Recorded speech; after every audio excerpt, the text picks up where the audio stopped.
গল্পের শুরুতেই আমরা দুটো লোককে দেখতে পাই। একটা লোক তো খুব মূল্যবান একটা পাথর বিক্রি করতে এসেছে, কিন্তু ওদের চারদিক থেকে একটা সিক্রেট এজেন্ট ওদেরকে আটকে রেখেছে, যেটা ওরা বুঝতে পারলে তাড়াতাড়ি ওখানে পালানোর চেষ্টা করে। আর এখানেই আমাদের গল্পের হিরোর এন্ট্রি হয়ে যায়, যার নাম ছিল হিয়ন। হিয়নকে হেল্প করার জন্য ওর একটা মেম্বারও এখানে চলে আসে, যার নাম ছিল হান। হান তো ওকে হেল্প করছিল, কিন্তু একটা লোক একটা ব্যাগ নিয়ে ওখান থেকে পালিয়ে যাওয়ার চেষ্টা করলে ওর পিছু নেয় হিয়ন। ওদের টিম লিডার ওকে বারবার বলে যাতে কোনো গুলি না করা হয়। হিয়ন তাড়াতাড়ি গাড়িটার উপরে উঠে পড়ে, আর তারপরে সেখানে একটা অ্যাক্সিডেন্ট হয়ে যায়। হান তো অনেক বেশি ভয় পেয়ে যায়, কিন্তু কিছুক্ষণ পর সেখানে তো হিয়ন ওই লোকটা আর ওই মূল্যবান পাথরটা নিয়ে চলে আসে, কিন্তু এতেও ওর কোনো রক্ষা হয় না। টিম লিডারের কাছে ওকে অনেক বকা শুনতে হয়, কেননা ওইখানে ওই মূর্তির একটা হাত ভাঙা ছিল। ও গুলি করাতে এরকমটাই হয়েছে। এবার তো ডিরেক্টরের কাছে ওদেরকে অনেক বেশি বকা খেতে হবে, আর এমনটাই হয়। ডিরেক্টর তো ওকে সাসপেন্ড করতে বলে, কিন্তু টিম লিডার ওনাকে অনেক রিকোয়েস্ট করে যাতে ওকে সাসপেন্ড করা না হয়। তখন নতুন করে ওকে আরো একটা কাজ দেওয়া হয়। এরপর আমরা দেখি উনি তো এসে সবার সাথে এটা নিয়ে আলোচনা করে।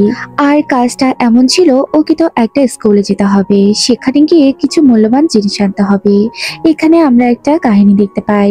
একটা স্কুলের একজন প্রিন্সিপাল ছিল। যখন জাপান থেকে কোরিয়ার স্বাধীনতা লাভ করে, তখন তো উনি কতগুলো গোল্ড পেয়েছিল, আর তারপরে সেই গোল্ডগুলো উনি এমন একটা জায়গায় লুকিয়ে রাখে যেটা কেউ আজ পর্যন্ত জানতে পারেনি। অনেকগুলো লোকই সেখানে গিয়েছে, কিন্তু এটা বের করতে পারেনি। আর এখন তো এগুলো সবই সেই হিয়নের ঘাড়ে উঠেছে। হিয়ন তো একেবারে না করে দেয়, সে তো ওখানে যেতে পারবে না। এরপর আমরা আমাদের গল্পের নায়িকাকে দেখি, যার নাম ছিল সোয়া। সোয়া একজন টেম্পোরারি টিচার ছিল। ও হেড টিচারকে পটানোর অনেক চেষ্টা করে, আর এরপর ও তো অনেক বেশি ড্রাঙ্ক হয়ে যায়, আর তারপর লোকটার সাথে অনেক উল্টোপাল্টা কাজ করতে শুরু করে দেয়। এতে করে ওকে আরো বেশি বকা খেতে হয়। কোন রকম ও তো ওখান থেকে পালিয়ে যাওয়ার প্ল্যান করে, আর ওখান থেকে সরে পড়ে।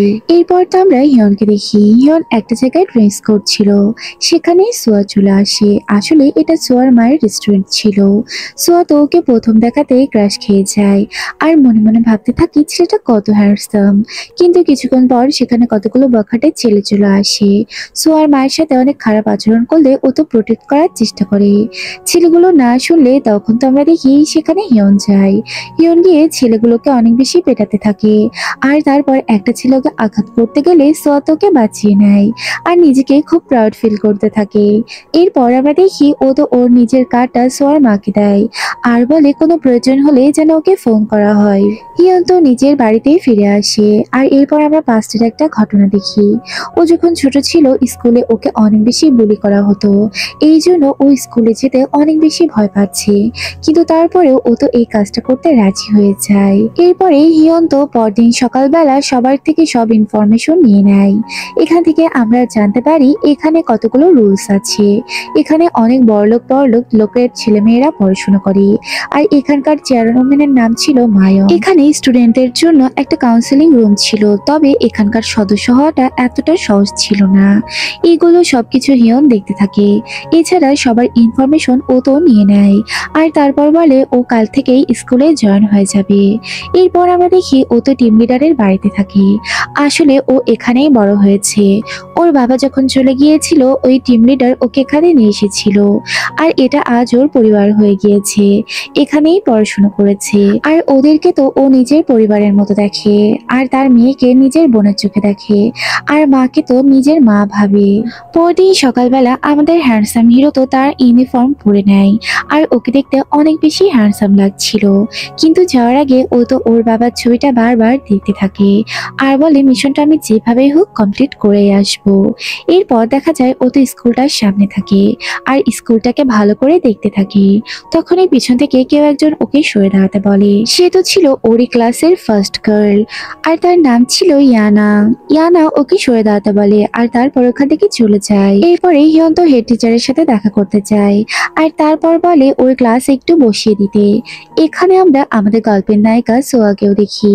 সোয়া তো ওকে দূর থেকে দেখতে পায়, আর ওর কাছে আসে, বলে তুমি কি নিউ স্টুডেন্ট নাকি। এরপর কালকের রাতের কথা ওর তো মনে পড়ে যায়।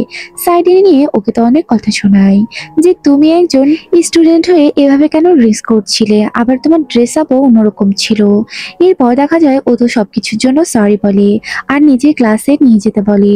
এরপর আমরা দেখি ওকে তো ক্লাসে নিয়ে আসা হয়। সবাই তো ওকে দেখে ওর দিকে তাকিয়ে থাকে, কেননা সে তো অনেক বেশি হ্যান্ডসাম ছিল। হিয়ন তো একেবারে লাস্টের বেঞ্চে গিয়ে বসে পড়ে। আর এখানে আমরা আনুকেও দেখতে পাই। আনু আসলে টিম লিডারের মেয়ে ছিল। এরপর দেখা যায় ও যে ছেলেটার পাশে বসে এর কাছে কেউ আগে বসতো না। ও তো ক্লাসে ঢুকে ওর টিমের সবাইকে জানিয়ে দেয়। তারপরে আমরা দেখি ও রুপটপে গিয়ে আনার সাথে দেখা করে। আনা তো বলে তুমি কাউকে বলো না যে আমি তোমার বোন হই, না হলে আমার প্রেস্টিজ থাকবে না। এটা বলে ও তো ওখান থেকে চলে যায়। ক্লাসরুমে আসলে সবাই তো হিয়নের কাছে জিজ্ঞেস করে সোশ্যাল মিডিয়ার সম্পর্কে।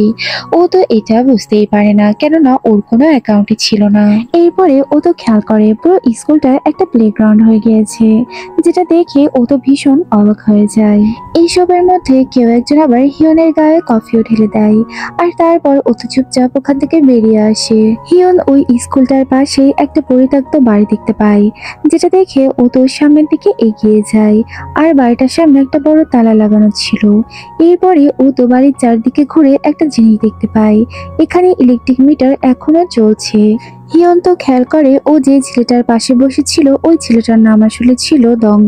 দংকে কতগুলো ছেলে বুলি করছে। ও তো তারপর ওদের কাছে যায় আর গিয়ে দংকে বাঁচানোর চেষ্টা করলে ওর তখন মনে পড়ে যায় ওর ডিরেক্টর আর ওর টিম লিডার তো বলে দিয়েছে কিছুতেই যাতে কেউ বুঝতে না পারে তুমি একজন এজেন্ট। আর তাই তো ও বোকা সেজে ওখান থেকে চলে আসে আর দংকে বলে তুমি কেন ওদেরকে কিছু বলো না।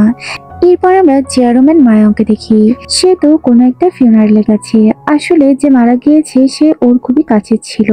তখন একটা লোক ওকে জিজ্ঞেস করে সবাই তো তোমাকে অনেক সন্দেহ করবে, কেননা যে মারা গিয়েছে সে তো তোমার খুব কাছের ছিল। মায়ং এইসব কথার খুব একটা পাত্তা দেয় না আর ওখান থেকে চলে যায়। এরপর আমরা হিয়নকে দেখি। হিয়ন তো ওর টিম লিডারদের সাথে সব কথা শেয়ার করে যে আজ সারাদিন কি কি দেখেছে ও। আর এরপরে রাতের বেলায় ও তো ওখানে চলে যায় আর সবকিছু দেখতে থাকে। এরপর আমরা দেখি কেউ একজন ওকে দেখে ফেলে আর তারপরে ওর দিকে তো পিস্তল তাক করে। তখন আমরা দেখি এটা তো আর কেউই নয়, এটা তো সুয়াদ ছিল। তারপর ও সুয়াদ চোখে আলো দিয়ে ওখান থেকে পালিয়ে যায়। সুয়া ওর পিছু করতে থাকে। সুয়া তো জোরে জোরে চিল্লাতে থাকে। তখনই সেখানে সিকিউরিটি গার্ড চলে আসে আর বলে এখানে তো কেউই নেই। আর এই ফাঁকে ওখান থেকে তো হিয়ন পালিয়ে যায়। এরপর আমরা দেখি সুয়া তো ওর বাড়িতে ফিরে আসে। আর এখানে আমরা দেখতে পাই ওরা দুজন তো সামনাসামনি বাসাতেই থাকতো, কিন্তু ওরা এটা জানতো না। পরদিন মায়ং তো ওই বাড়িটার সামনে চলে আসে, কেননা ও জানতে পেরেছে এখানে চোর এসেছিল। আর তারপর বাড়িটার মধ্যে ঢুকে। এরপর আমরা দেখি ও তো ভেতরে ঢুকে সবকিছু দেখতে থাকে। এদিকে হিয়ন যখন স্কুলে ছিল ওখানকার ছেলেগুলো ওকে তো অনেক বেশি বুলি করছিল। ও শুধুমাত্র ডিরেক্টরের কথা ভেবে ওদেরকে তো কিছু বলতে পারছিল না। ওর তো ভীষণই রাগ হচ্ছিল আর শুধু দমকে বলছিল তুমি ওদেরকে কেন কিছু বলো না। এদিকে আমরা দেখি সোয়ার অবস্থা অনেক খারাপ। হেড টিচার ওকে দিয়ে অনেক বেশি কাজ করাতে শুরু করে। ওই রাতের ঘটনা আসলে সে ভুলতে পারেনি। এরপর আমরা দেখি সোয়া তো ওর কিছু ফ্রেন্ডের সাথে কথা বলে, যারা এখানকার পার্মানেন্ট টিচার ছিল। ওরা এখানে কিছু ভূতের গল্প করছিল। তখনই সেখানে হেড টিচার চলে আসে আর এটা দেখে ও তো অনেক বেশি ভয় পেয়ে যায়। ওর হাতের কপিটা লোকটার মাথায় পড়ে। এদিকে আমরা দেখি হিয়ন তো ওই বাড়িটার সামনেই বসেছিল। ও সুযোগ পেলেই ওই বাড়িটার মধ্যে ঢুকবে। তখনই ও এখানে মায়ং এর সেক্রেটারিকে ঢুকতে দেখে। এটা দেখে ওর অনেক বেশি কিউরিয়াস হয়, তাই পিছু পিছু ও যাওয়ার চেষ্টা করে। কিন্তু তখন সেখানে সিকিউরিটি গার্ড এসে ওকে ডেকে নিয়ে যায় আর বলে কখনো তুমি এই ভুলটা করো না, এখানে কখনো একা একা এসো না, তাহলেই সমস্যা হয়ে যেতে পারে। তারপর আমরা দেখি ও তো ওখান থেকে চলে যায়। এরপর ও তো ও টিম লিডারকে ফোন করে সবকিছু বলে দেয়। হিয়ন যখন ওখান থেকে চলে যাচ্ছিল ও কোনো একটা শব্দ শুনতে পায় আর ডাস্টবিন ওপেন করলে ও ওখানে দংকে দেখে। দংকে দেখা মাত্র ওর তো অনেক বেশি কষ্ট লাগছিল। ও দংকে বলে তুমি কেন ওদেরকে প্রতিবাদ করো না।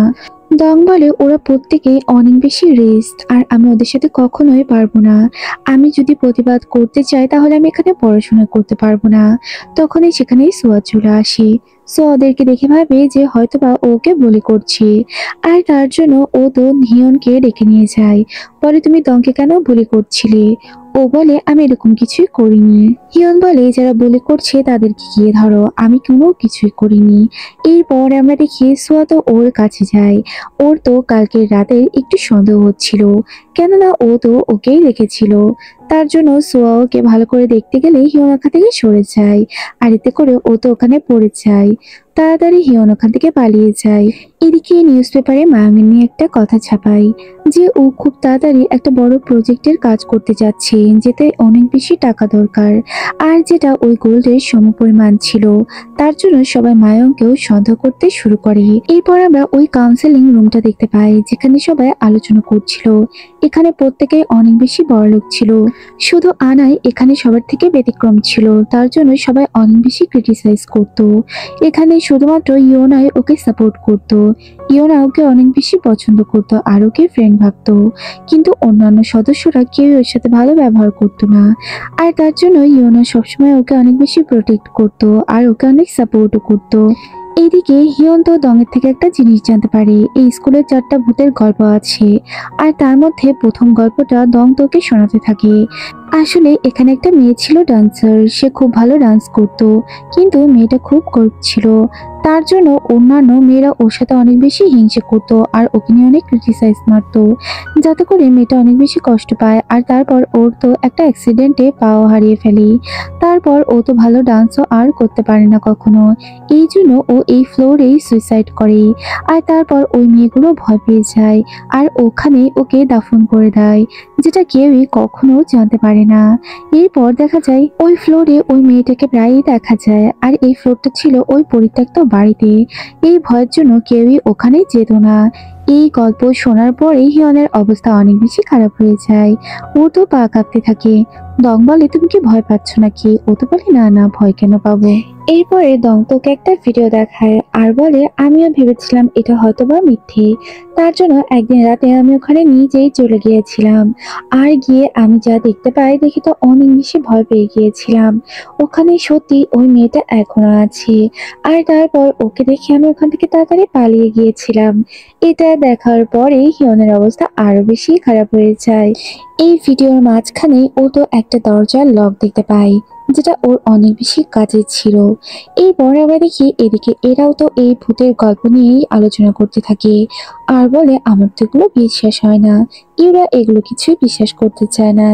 এদিকে আমরা দেখি হিয়ন যখন ওখানে খাবার খাচ্ছিল, কিছু ছেলে পেলে এসে ওদের সাথে অনেক খারাপ ব্যবহার করতে শুরু করে দেয়, যেটা দেখে ওর তো এবার অনেক বেশি রাগ হয়ে যায়।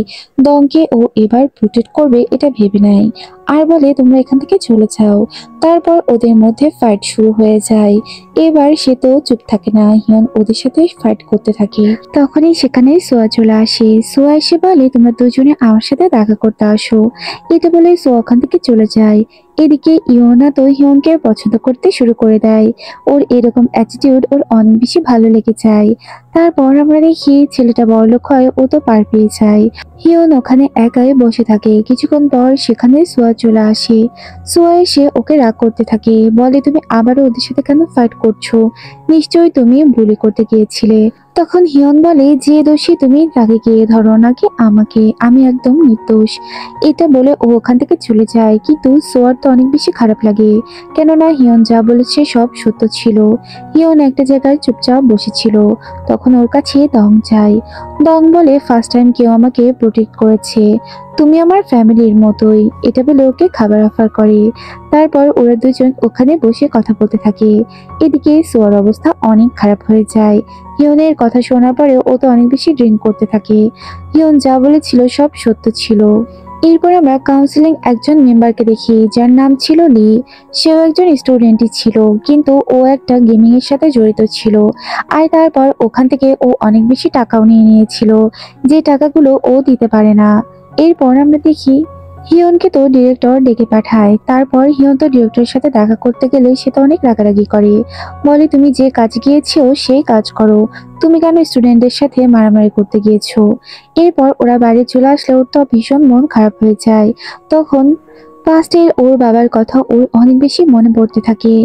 ওর বাবা তো ওকে অনেক বেশি ভালোবাসতো আর ওকে সবসময় শিখিয়েছে অন্যায়ের বিরুদ্ধে লড়তে, তাই ও তো চুপ থাকতে পারে না।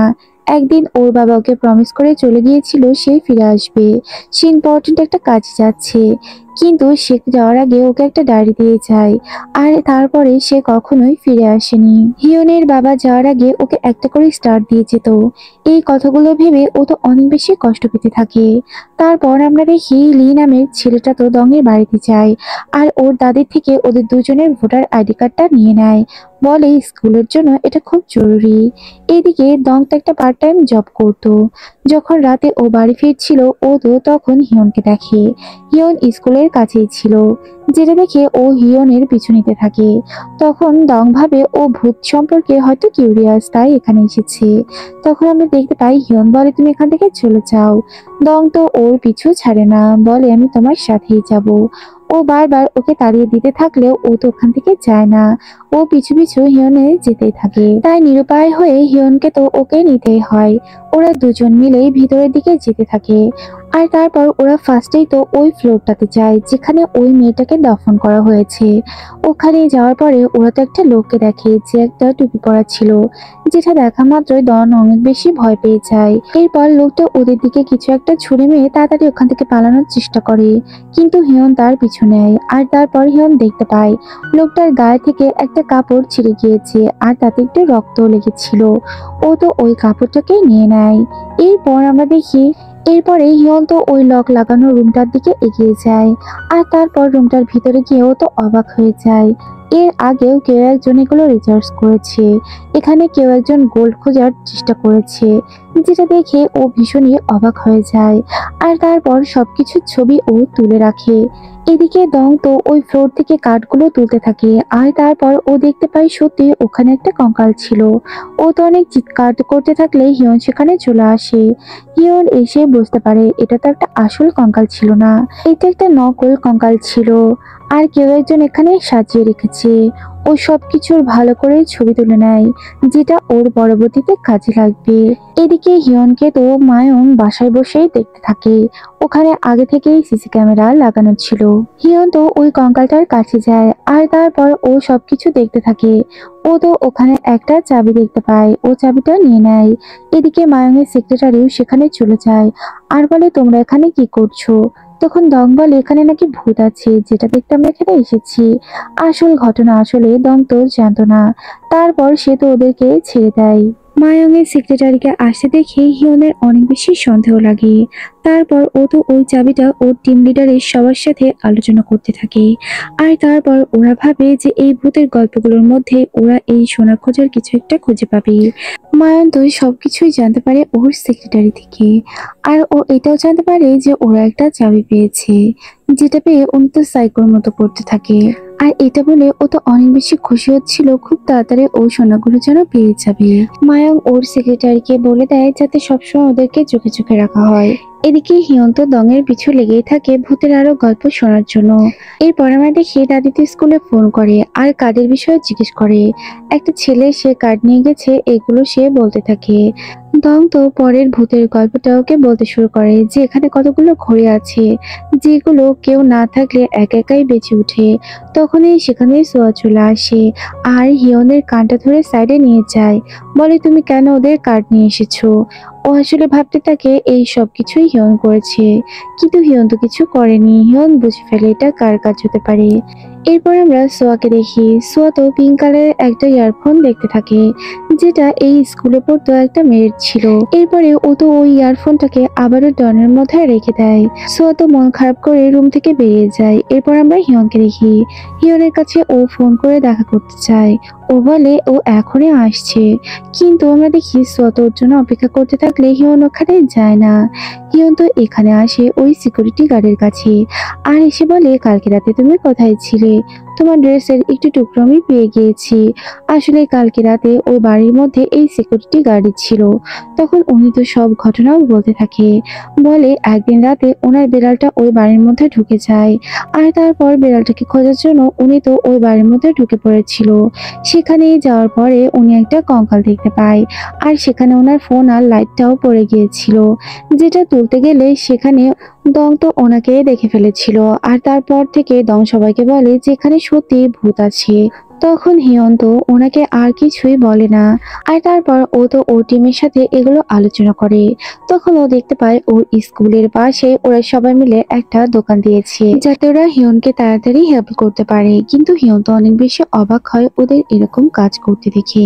এরপরে আমরা সোয়াকে দেখতে পাই। সোয়া তো খেয়াল করে যে দংকে একটা ছেলে সাইডে নিয়ে যাচ্ছে। এটা দেখে ও তো ফলো করতে থাকে। তখন ছেলেটা ওকে সাইডে নিয়ে গিয়ে ওকে রাগ করতে থাকে আর বলে, তোমার দাদি কেন স্কুলে ফোন করেছিল? তোমার এই কার্ডটা আমি তোমাকে এমনিতেই ফেরত দিতাম। তারপরে ও তো এই কার্ডটা ওকে ফিরিয়ে দেয় আর ওকে তো অনেক বুলি করতে থাকে। দূর থেকে এইগুলো ও দেখতে পায়। সোয়ার অনেক বেশি খারাপ লাগে। আর কি বলে, তোমার এত সাহস কে দিয়েছে?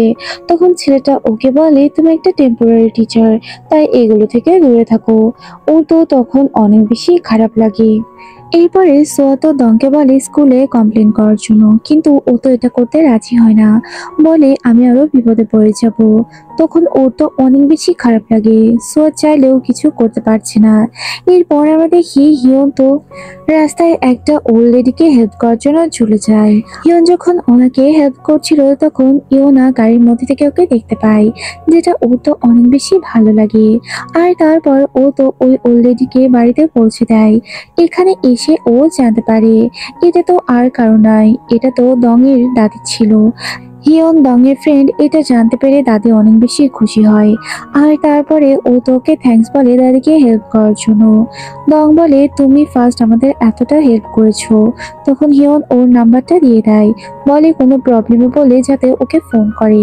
এরপর ও তো একটা শপের মধ্যে ছিল। তখন সেখানে আমরা সোয়াকেও দেখি। ওরা দুজনে একটা ড্রিঙ্কস নিয়ে মারামারি করতে থাকে, কেননা একই সাথে ওরা ড্রিঙ্কসটাকে ধরে ফেলেছিল। এরপর আমরা দেখি সোয়া তো ওকে সরি বলে। বলে আসলে আমি তোমায় ভুল ভেবেছিলাম, আসলে ওই কার্ডটা তো তুমি নাওনি। তখন ওরা দুজন ওখানে বসে তো খাবারও খাচ্ছিল। তখন সোয়া খেয়াল করে যে ও তো খাবার থেকে মটরশুঁটি গুলো আলাদা করে রাখছে, যেটা ছোটবেলায় ওর বন্ধু ওরকমটা করতো। এটা দেখে সোয়া তো বলতে থাকে, তোমায় দেখে আমার ছোটবেলার একটা শত্রুর কথা মনে পড়ে গেল। এদিকে পুলিশ তো দং এর বাড়িতে চলে আসে, ওর দাদিকে গ্রেপ্তার করে, কেননা ওনার এনআইডি কার্ড দিয়ে কিছু ইলিগেল কাজ করা হয়েছে। তখন দং তো হিয়নকে ফোন করে দেয়, আর ওর সাথে তো তখন সোয়াব ছিল। আর তারপর ওরা তাড়াতাড়ি পুলিশ স্টেশনে চলে যায়। সেখানে যাওয়ার পরে ওকে তো সান্ত্বনা দেয়। বলে আমরা যেভাবেই হোক দাদিকে বের করে নিয়ে আসবো। এখান থেকে ওরা খুব ভালো করে বুঝতে পারছিল ছেলেটা ওই এনআইডি কার্ড দিয়ে কি করেছে। রাতে বাড়ি ফিরে সোয়ার তো বারবার শুধু ওর কথাই মনে পড়ছিল। এদিকে আমরা মায়ংকে দেখি। সে তো একটা নিউজ দেখতে পায়। আসলে এই নিউজটা ওই ছেলেটা নিয়েছিল। সবাই তো জেনে গিয়েছে এই কাজটা তারই ছিল। আর এই নিউজটা এই স্কুলের একটা ওয়েবসাইট থেকেই তো আপলোড করা হয়েছে। এই টিচার এসে তো অনেক রাগারাগি করে এই কাজটা কে করেছে।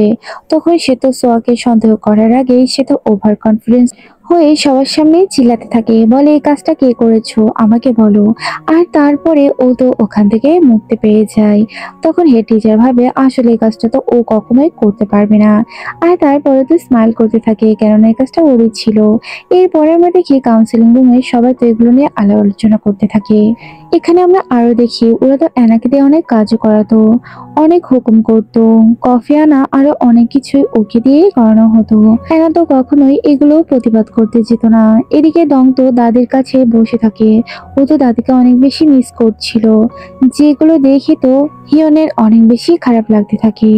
এরপর রাতের বেলায় ওই স্কুলটাতে আবারও যায়, আর ওই চাবি দিয়ে এই ঘড়িগুলো খোলার চেষ্টা করে। তখনই সেখানে চেয়ারম্যান চলে আসে। চেয়ারম্যানকে দেখে দেখে ও তো রীতিমতো অবাক হয়ে যায়। চেয়ারম্যান বলে, আমি তোমার বিষয়ে অনেক শুনেছি, তুমি নাকি নিউ জয়েন হয়েছো, আবার নাকি তোমার সবকিছুতে অনেক বেশি কিউরিয়াস। তবে ভালো, এগুলো হওয়া খুবই ভালো। তারপর ও ওখান থেকে চলে যায়। ও চলে যাওয়ার সাথে সাথে চেয়ারম্যান তো ওখানে সবকিছু চেক করতে থাকে আর ঘড়িটা খোলার চেষ্টা করে। এদিকে দং যখন বাড়িতে ফিরছিল তখন ওই ছেলেটাকে আমরা আবার দেখতে পাই। পরদিন সকালবেলায় স্কুলে তো একটা মিটিং বসে, সেখানে তো ওই ছেলেটাকেও ডাকা হয়। আর তারপর ওই ছেলেটা ওকে আগে থেকে আসলে শাসিয়ে রেখেছিল যাতে ও সবকিছু অস্বীকার করে, আর দোষটা তো হিয়নের দেওয়া হয়। এদিকে আমরা দেখি হিয়ন তো হিরোর মতো সেখানে এন্ট্রি নেয় আর ওই লোকটাকে ধরে নিয়ে আসে যে কিনা এই এনআইডি কার্ড দিয়ে কাজ করেছে। তখন আমরা পাস্টের ঘটনা দেখতে পাই। ও তো ওই আস্তানাতে পৌঁছে যায়। যেহেতু ও সিক্রেট এজেন্ট ছিল, এটা বের করা ওর জন্য খুব একটা কঠিন ছিল না। আর তারপর ওই লোকটাকে ও তো ধরে নিয়ে যাচ্ছিল। তখন এগুলো দেখে ওইখানকার লোকজন ওকে অ্যাটাক করতে থাকে আর ওর টিমের সব লোকও সেখানে চলে আসে। হান তো ওকে হেল্প করতে গিয়ে বেচারা নিজেই অনেক বেশি ব্যথা পেয়ে যায়। আর তারপর ওরা তো সবগুলোকে ভাগিয়ে দেয় আর ওই লোকটাকে এখানে নিয়ে আসে। হিয়নের যখন স্কুলে এন্ট্রি হয় তখন সবাই তো ওর দিকেই তাকিয়ে থাকে, কেননা ওকে তো দেখতে এমনিতেই অনেক বেশি হ্যান্ডসাম লাগছিল। তারপর ও তো বাইক নিয়ে স্কুলে এসেছিল, যেটা দেখে মেয়েরা অনেক বেশি চেয়ার আপ করতে থাকে। এরপরে হিয়ন তো ওই লোকটাকে সবকিছু স্বীকার করে নিতে বলে। তখন লোকটা সবকিছু স্বীকার করে নেয় আর বলে, এই ছেলেটা এই কার্ডটা আমাকে নিয়ে এসে দিয়েছিল, কেননা ওর থেকে আমি অনেক বেশি টাকা পেতাম। আর এরপর সবকিছু তো তখন দংও স্বীকার করে নেয় যে ওকে কতটা গুলি করা হয় আর এই কাজটা ওই ছিল। তখন ওর কাছে হিয়ন যায় আর বলে, আমরা তোমার সাথে আছি, তাই সবকিছু তুমি সত্যও স্বীকার করতে পারো। তারপর ও পেন ড্রাইভে সবকিছু সবাইকেই দেখিয়ে দেয়। ওই আস্তানায় এই ছেলেটা প্রায় যেত, যেটা সিসি ক্যামেরায় স্পষ্ট বোঝা যাচ্ছিল। তখন ছেলেটা রেগে গিয়ে ওকে তো অ্যাটাক করে। হিয়নও এবার আর চুপ থাকে না, ও তো ফাইট করতে থাকে। ছেলেটার বাবা এবার হিয়নকে মারতে আসলে সোয়াতো তাকে পিটিয়ে দেয়। আসলে এখানে আর তো কিছু করার ছিল না। এরপর আমরা দেখি স্কুলের সবাই জেনে যায় যে কে নির্দোষ। চেয়ারম্যান ম্যাং তো ওই প্যারেন্টসকে ডেকে নেয় আর তারপর বলে, আমি এই ছেলেকে স্কুলে রাখতে পারবো না, এটা আমাদের রেপুটেশন, ওকে তো আমি এখান থেকে বের করে দিব। তখন লোকটা বলে, তোমার সমস্ত প্রকৃতি তাহলে আমি তো বলে দিব। তখন ও বলে যে এটার সুযোগ তুমি কখনোই পাবে না। তারপর সে তো তার সেক্রেটারিকে ইশারা করে আর তার সেক্রেটারি ওকে তো ভীষণ পেটাতে থাকে। এদিকে আমরা দেখি সোয়া তো হিয়নের গালে মেডিসিন লাগিয়ে দিতে থাকে, কেননা ফাইট করতে গিয়ে বেচারার অবস্থা তো সত্যিই খারাপ হয়ে গিয়েছিল। তখন উপর থেকে একটা ফুলের পাপড়ি সোয়ার মাথায় পড়ে। তখন ও তো ওই ফুলের পাপড়িটাকে সরিয়ে দেয় আর এই বেচারার তো মনে লাড্ডু ফুটতে থাকে। সোয়া তো লজ্জা পেয়ে ওখান থেকে চলে যায়। এরপর আমরা দ্বিতীয় ওই ভূতের কাহিনীটা শুনতে পাই। আসলে এখানে দুটো ফ্রেন্ড ছিল যারা পড়াশোনায় অনেক বেশি কম্পিটিশনে ছিল। একটা মেয়ে অনেক চেষ্টা করেও ফার্স্ট হতে পারতো না, তার জন্য সে তো তার বেস্ট ফ্রেন্ডকে ছাদ থেকে ফেলে দেয়, কেননা তার রোল এক ছিল। এরপরে সে তো আবার পড়াশোনা করতে শুরু করে, কিন্তু এরপর যখনই রাত হয়ে যায় স্কুলের ঘন্টাটা একাই বাজতে থাকে। ভয় পেয়ে মেয়েটা ওয়াশরুমে লোকালে সেখানে তো নিস্তার পায় না, তার আত্মা এসে ওই মেয়েটাকে মেরে দেয়। আর এই গল্পগুলো সবই তো হিয়নকে শোনাচ্ছিল দং, আর ওরা তো এটা রেস্টুরেন্টে বসেই শোনাচ্ছিল।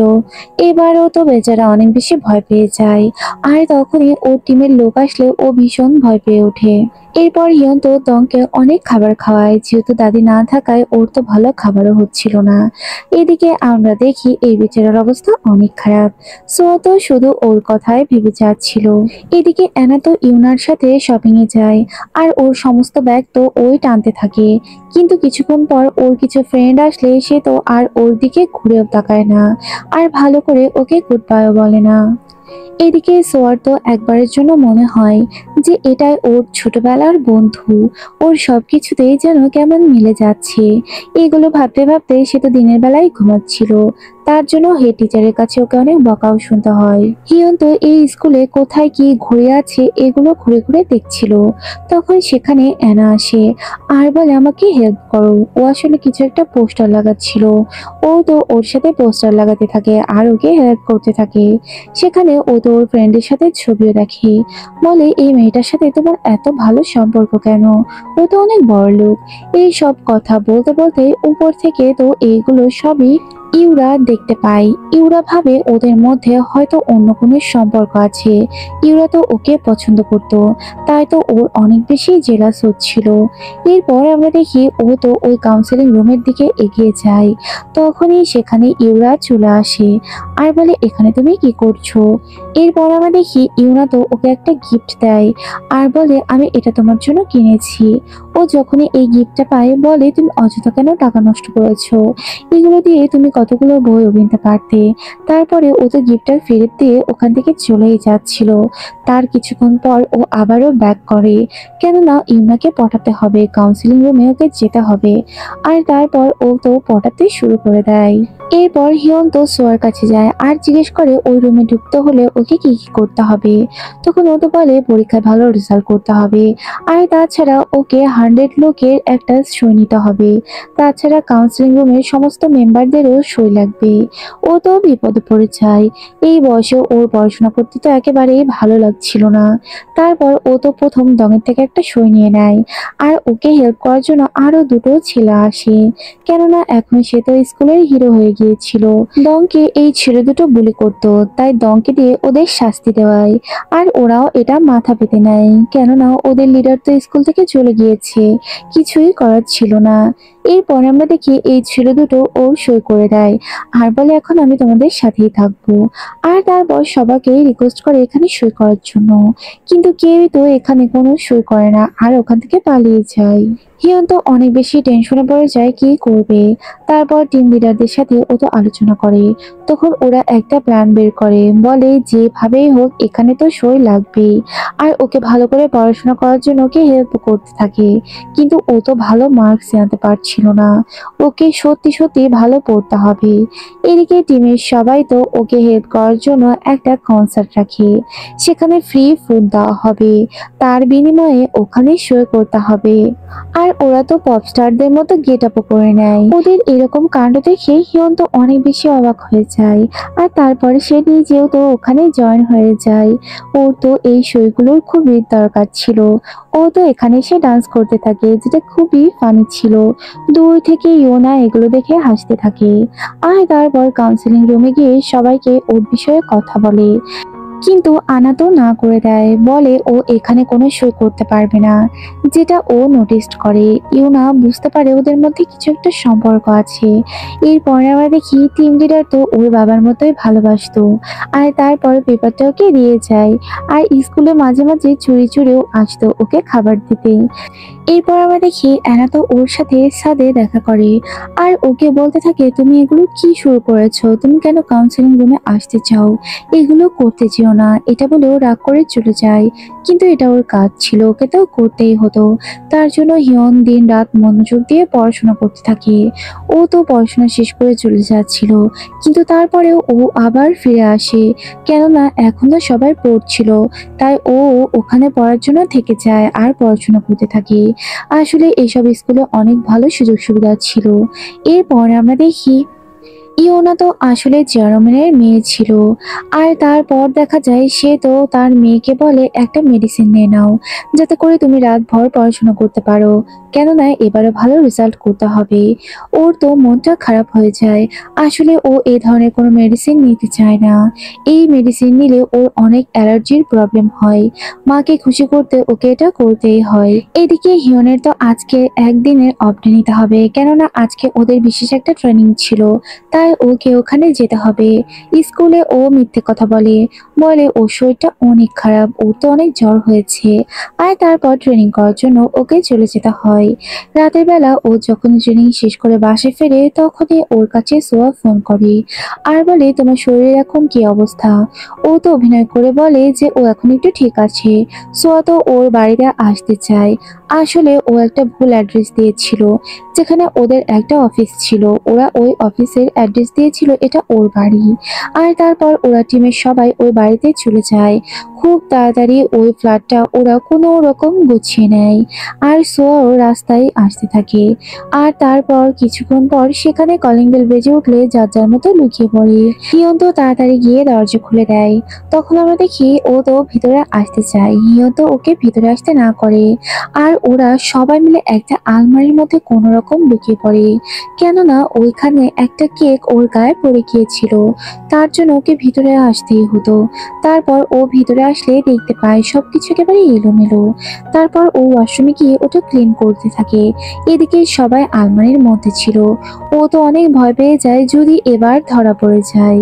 এরপর দেখা যায় সে তো বাইরে বেরিয়ে আসে আর আলমারির কাছে শব্দ শুনে এগিয়ে যায়। হিয়ন তো ওকে ডিস্টার্ব করার চেষ্টা করে আর ওকে রোমান্টিক রোমান্টিক কথা বলতে শুরু করে দেয়। এই সব করতে গিয়ে ওরা দুজনই তো দুজনের উপর পড়ে যায় আর ওদের মধ্যে একটা ছোট কিস হয়ে যায়। এদিকে হানের তো আলমারির মধ্যে অনেক হাঁচি আসছিল। এটা দেখে ওদের একজন টিমের সদস্য মিন্তু ওকে কিস করে দেয়। আর তখনই সাথে সাথে হান বেচারা তো নিচে পড়ে যায় আর জ্ঞান হারিয়ে ফেলে। এটা দেখে সোয়া অবাক হয়ে যায় আর বলে, তোমরা এখানে কি করছো? ওরা বলে, আমরা তো সারপ্রাইজ দিতে এসেছি, আসলে ও আমাদের সাথে পার্ট টাইম জব করে। তখন ও বলে, ও তো ভিতর থেকে লক করে রেখেছিল, তাহলে তোমরা ভিতরে কি করে ঢুকলে? ও উল্টো পাল্টা প্রশ্ন করতে থাকে। এইটা দেখে ও তাড়াতাড়ি জ্ঞান হারিয়ে ফেলে। আর তারপর ওরা সবাই অভিনয় করে যে তোমার এই প্রশ্নের জন্য ওর সাথে এমনটা হয়েছে। কোলে তুলে কোনো রকম ওরা ওখান থেকে পালিয়ে যায় আর সব দোষ সোয়াকে দেয় যে তোমার জন্যই এমনটা হয়েছে। সোয়া বুঝতেই পারে না ওর সাথে এগুলো কি হয়ে গেল। পরদিন স্কুলে এসে ওরা দুজনে অনেক বেশি লজ্জা পাচ্ছিল, কেউই কারোর দিকে তাকাতে পারছিল না।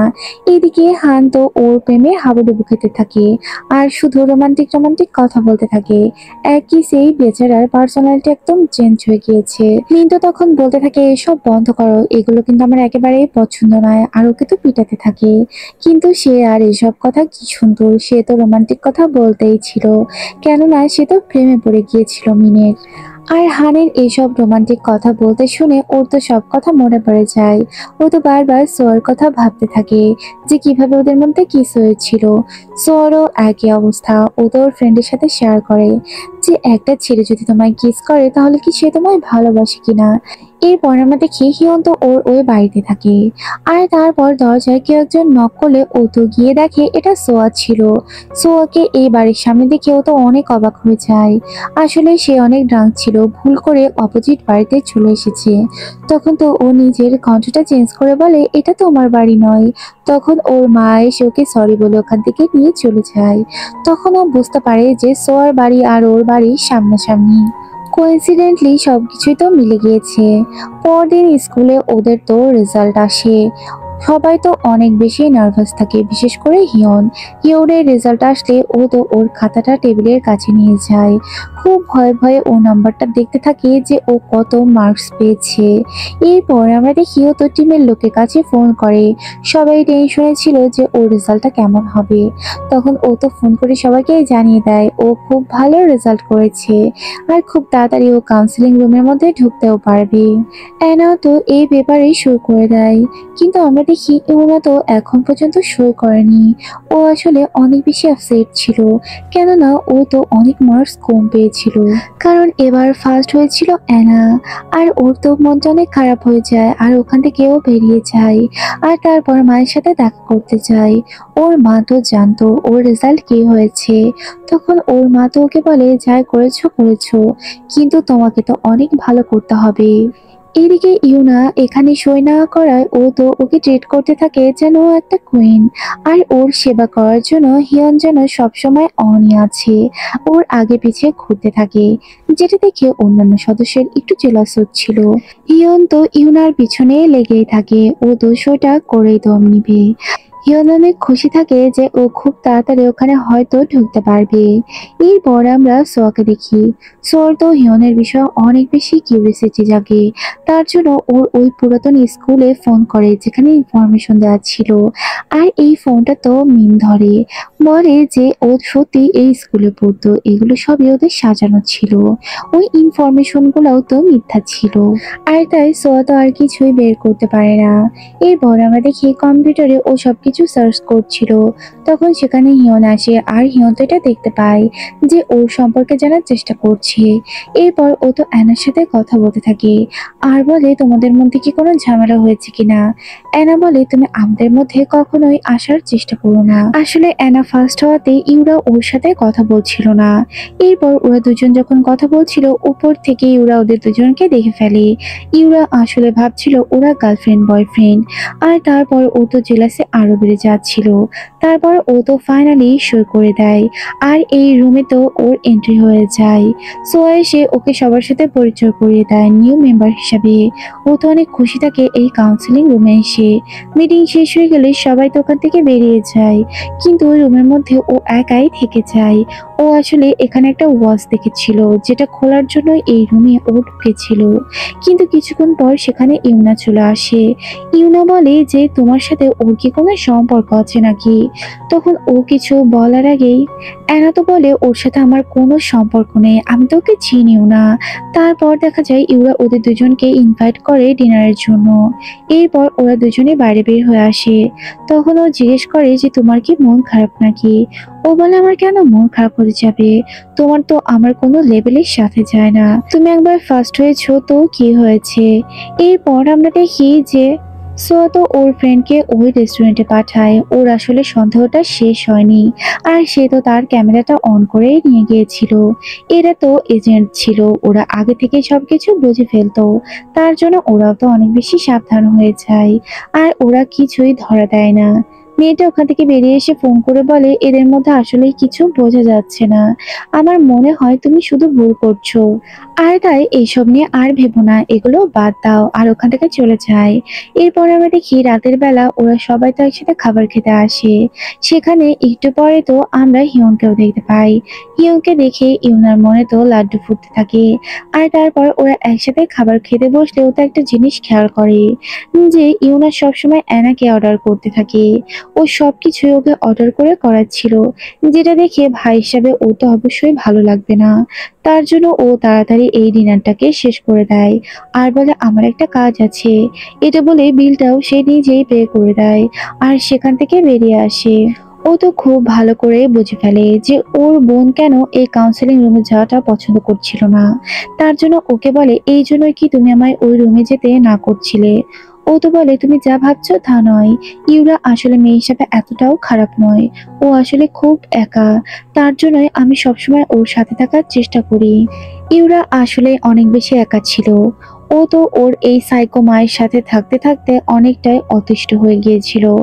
তারপর আমরা দেখি ওর মা তো ওকে বলতে থাকে যে তোমার রেজাল্ট অনেক খারাপ হয়েছে, তারপরেও তুমি রাত বিরেতে এভাবে কেন ঘুরে বেড়াচ্ছ, তোমাকে তো অনেক ভালো করে পড়তে হবে, তোমাকে ফার্স্ট আসতে হবে। এরপর আমরা দেখি রাতের বেলা হিয়ন তো ওই কাউন্সিলিং রুমের মধ্যে চলে যায় আর তারপর ঘড়িটা খোলার চেষ্টা করে। ও তো ঘড়িটাকে ভালো মতো খুলতে থাকে, সেখানে তেমন কিছু না পেয়ে ও তো ফিরে আসে। কিন্তু কিছুক্ষণ পর সিকিউরিটি গার্ড ওকে ফোন করে আর স্কুলের সাথে দেখা করতে বলে। আর তারপর ও তো ওখান থেকে তাড়াতাড়ি বেরিয়ে পড়ে আর বলে খুব দ্রুত যেন ও এখানে চলে আসে। হিয়ন যখন স্কুলের কাছে চলে আসে তখন সত্যি ওই ঘড়িটা বেজে ওঠে। এখানে নাকি মাত্র একজন ঢুকলে এরকম কাজ হয়, স্কুল ফাঁকা থাকলে আর একজন পার্সন থাকলে এই ঘড়িটা বাজতে থাকে। ও তো বুঝতে পারে ও হয়তো এখানে সত্যি একা। আর তারপর ও তো কিছু শব্দ শুনতে পায়, তখন আমরা দেখি সিকিউরিটি গার্ডকে কেউ একজন ফলো করতে করতে উপরে উঠেছে আর এরপর তার হাত থেকে কিছু একটা নেওয়ার চেষ্টা করছে। এরকমটা করতে করতে হিয়ন্ত খেয়াল করে উপর থেকে সিকিউরিটি গার্ড নিচে পড়ে যায় আর তার মাথা দিয়ে অনেক বেশি রক্ত পড়তে থাকে আর তার চোখটা লাল হয়ে যায়। তার হাতে একটা ডায়েরি ছিল আর এই ডায়েরিটা তো ওরই ছিল। এটা দেখে ও অনেক বেশি অবাক হয়। তারপর সাদে গিয়ে দেখতে পায় একটা লোক রয়েছে, ও লোকটাকে অ্যাটাক করে। লোকটার সাথে যখন ফাইটিং করছিল তখন একটা শব্দ হয়, ও ফিরে তাকালে লোকটা ওখান থেকে তাড়াতাড়ি পালিয়ে যায়। লোকটাকে ও ধরতে পারে না, সে তো আসলে চেয়ার ওমেনের সেক্রেটারি ছিল। সে একটা ডায়েরি নেওয়ার জন্য এরকমটা করেছিল, কিন্তু ডায়েরিটা সে নিতে পারেনি। আর এরপর ও ডায়েরি ডায়েরিটা নিয়ে সোজাসুজি ডিরেক্টরের কাছে চলে যায়। তখন ও জিজ্ঞেস করে আমার বাবার ডায়েরি ওই লোকটার কাছে কিভাবে গেল, আর আমার বাবা কোথায় গিয়েছে। আসলে ওর বাবাকে তো এই ডিরেক্টরই একটা মিশনে পাঠিয়েছিল, আর ওর বাবা তো আর ফিরে আসেনি। তখন ডিরেক্টর তো বলে যে তোমার বাবাও তোমার মতো এরকমই মিশনে গিয়েছিল, সেও এখানে গিয়েছিল, কিন্তু গোল্ড খুঁজতে গিয়ে সে আর ফিরে আসেনি। এটা জানার পর ও আরো রেগে যায়, আর বলে তুমি কেন আমায় আগে এই কথাগুলো বলনি।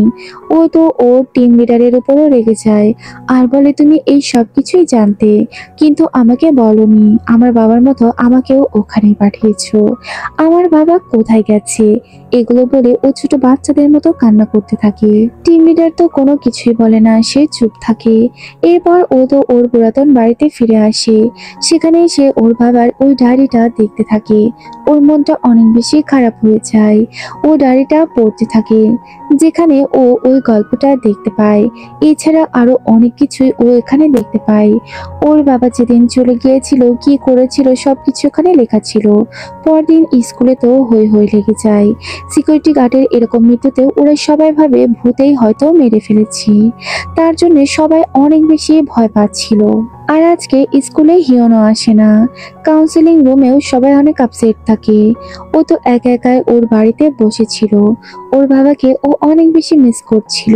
ওর বাবা কোথায় গেছে, কি হয়েছে, এগুলো ওর জানার অনেক বেশি কিউরিসিটি জাগে। এদিকে টিম লিডারেরও অনেক বেশি মন খারাপ থাকে। আর এদিকে আমরা দেখি হান্তু স্কুল ড্রেস পরে চলে আসে। ও তো ভাবে যে হয়তো বা স্কুলে জন্ম তার কেউ নেই, ও এই কাজটা নিজেই করবে, যেহেতু হিয়ন আসবে না। কিন্তু হিয়ন তো স্কুল ড্রেস পরে এখানে চলে আসে, আর বলে ও এই কমপ্লিট না করা পর্যন্ত এই মিশনটা ছাড়বে না। তারপর ও স্কুলে আবার ফিরে আসে। তখন সবাই ওকে জিজ্ঞেস করতে থাকে তুমি কেন স্কুলে আসোনি। এরপর আমরা দেখি ও তো বলে ওর শরীরটা অনেক বেশি খারাপ ছিল, তাই আসতে পারেনি। এরপর ও কাউন্সিলিং রুমে আবারও যায়। এখানে ও ডায়েরির সাথে কিছু একটা ম্যাচিং করার চেষ্টা করে। ওর বাবা এখানে অনেক ইনফরমেশন দিয়ে গিয়েছে।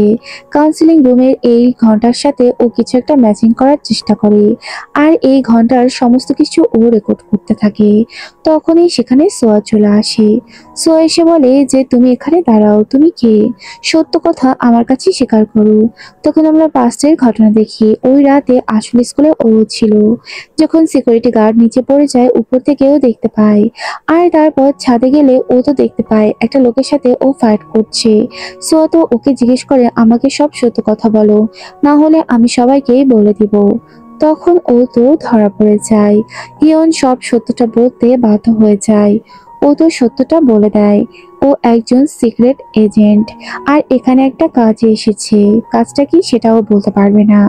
আর এখানে থাকা অবস্থায় ওর কোনো ইনফরমেশন বাইরে লিক হলে ওর অবস্থা খারাপ হয়ে যাবে, আর এর জন্য দায়ী থাকবে সোয়া। এতে ওর পুলিশ কেসও হয়ে যেতে পারে। সোয়াকে ও রীতিমতো ভয় দেখিয়ে দেয়। তারপর টিম লিডারের কাছে এগুলো যখন গল্প করে, সে তো রেগে যায়। বলে যে তুমি কেন মেয়েটাকে ভয় দেখিয়েছো, তুমি একজন এজেন্ট হয়ে এই ধরনের কাজ তো করতে পারো না। ও তো বলে আমি তো এমনি করেছি যাতে করে ও কাউকে কিছু না বলে। তার জন্য ও তো রেস্টুরেন্টের সামনে গিয়ে বসে থাকে। সোয়া যখন বের হয়, ও তো সোয়াকে সরি বলে, আর ওর মায়ের রেস্টুরেন্টে খাবার খেতে চায়। ওর মা তো আগে থেকেই হিয়নকে অনেক পছন্দ করতো তার মেয়ের জন্য। তারপর ওরা তো একসাথে খাবার খায়, আর ওকে সরি বলে যে এরকম কাজ করেছে দেখে। সোয়াও ওকে মাফ করে দেয়। তারপর হিয়ন তো ওর হেল্প চায় এই মিশনটা কমপ্লিট করার জন্য। আর এরপর ওকে তো লোভ দেখায়, যদি ও মিশনটা কমপ্লিট করতে পারে তাহলে ও এখানকার পার্মানেন্ট টিচার হয়ে যেতে পারে, কেননা ও তখন ফেমাস হয়ে যাবে। তার জন্য সে তো রাজি হয়ে যায়। এদিকে আমরা পাস্টের ঘটনা দেখি। এই সিকিউরিটি গার্ড আসলে একজন সিক্রেট এজেন্ট ছিল। তাকে চেয়ারম্যান তো ধরে ফেলেছিল, আর বলেছিল তুমি আমাকে গোল্ড খুঁজে দাও, তাহলে আমি কাউকে বলবো না তুমি সিক্রেট এজেন্ট। কিন্তু সে তো এরকম কিছু করতে রাজি হয়নি, আর ওখান থেকে সে চলে যায়, যার জন্য তাকে আজ মারা যেতে হলো। এরপর হিয়ন তো ওই পিয়ানোটার কাছে যায়, যেখানে ওর বাবা লিখে গিয়েছিল যে ওই ঘড়ির সাথে একটা শব্দ আসবে, যেটা পিয়ানোর শব্দ ছিল। তখন আমরা একটা কাহিনী দেখতে পাই। দুজন মানুষ একই সাথে পিয়ানো বাজাতো। এখানে মেয়েটা ওই ছেলেটার দ্বারা প্রেগনেন্ট হয়ে যায়, কিন্তু ছেলেটা ওকে তো মেনে নেয়নি। আর তারপর মেয়েটা সুইসাইড করে। এরপর ছেলেটা যখন ওই পিয়ানো বাজাতে যেত তখন ও দেখতে পায় ওর পাশে ওই মেয়েটাও বসে আছে। তারপর মেয়েটা ওকে খুন করে দেয়। আর তারপর ওদের আত্মাটা এখানে ঘুরপাক খায়। তখনই সেখানে সোয়া চলে আসলে হিয়ন অনেক বেশি ভয় পেয়ে যায় আর বলে, কেন আগে থেকে নক করে আসতে পারো না? এরপর সোয়া বলে, আমি তোমাকে হেল্প করতে পারবো। আর তারপর ও সব কাহিনী বলে। এদিকে ওদের স্কুলে একটা বড় অনুষ্ঠান ছিল যেখানে বাইরের থেকেও লোক আসবে, তার জন্য সবাইকে একটা করে কার্ড দেওয়া হয়। এরপর আমরা দেখি ওরা তো দুজন প্ল্যান করতে থাকে যে ওরা এমন কিছু একটা করবে যাতে করে ওই পিয়ানোটাকে বাজানো যায়। কিন্তু হিয়ন তো পিয়ানো বাজাতে পারতো না। তখন ও বলে, আমি পিয়ানো বাজাতে পারি। এরপর আমরা দেখি ওরা তো সবাই মিলে একসাথে মিটিং করতে থাকে। সেখানে একটা ফটোশুটের সেকশন থাকে, কিন্তু ও তো ফটোশুট করতে রাজি হয় না, কারণ হিয়ন তো কোনো ভালো পোজই জানতো না যেটা দিয়ে সে ছবি উঠাবে। সে খুব একটা ভালো ছবি উঠাতে পারছিল না, আর বাদ বাকি ছেলেগুলো খুব ভালো ছবি উঠাচ্ছিল। এটা দেখে সোয়াকে বাইরে নিয়ে যায় আর ফোন দেখিয়ে কতগুলো পোজ দেখিয়ে দেয়, বলে এভাবে দাঁড়াতে হবে। তারপর সে তো এসে একেবারে ফাটিয়ে দেয়। যেমনটা সে দেখিয়ে দিয়েছিল ও অমনটা করেই ছবি উঠায়, আর ওর ছবিগুলো বেশ ভালো আসে। ও তো অনেক বেশি খুশি হয়ে যায়। এদিকে আমরা দেখি হিয়নার সাথে তো অ্যানার ঝামেলা হয়ে যায়। হিয়ন তো তখন সেখানে চলে আসে আর জিজ্ঞেস করে, তোমাদের কি হয়েছে? ও তো বলে, তুমি আমাদের মধ্যে এসো না। সোয়াও এগুলো দেখছিল। সোয়া তখন ওকে বোঝাতে থাকে যে তুমি দুটো গার্লের মধ্যে এসো না, এটা ওদের ব্যাপার, ওদেরকে ওদের মতো ছেড়ে দাও। ওর এই কথাগুলো শুনে হিয়নের ছোটবেলার বন্ধুর কথা হিয়নের মনে পড়ে যায়। সেও এভাবেই কথা বলতো। হিয়ন বলে, ঠিকই বলেছো। এরপর ওরা যখন রেস্টুরেন্ট থেকে বেরিয়ে আসে তখন বাইরে বৃষ্টি হতে শুরু করে দেয়। ছাতা নেওয়ার জন্য ওর মা তো ওকে ডাকতে থাকে, আর তখনই ও বুঝে ফেলে যে এটা তো ওর ছোটবেলার সেই বন্ধু। তখন একটা গাড়ি আসতে গেলে ওকে তো বাঁচিয়ে নেয়। এতে করে সোয়া তো ব্লাশ করতে থাকে। ওরা দুজন অনেক কাছে চলে আসাতে সে তো অনেক বেশি লজ্জা পেয়ে যায়।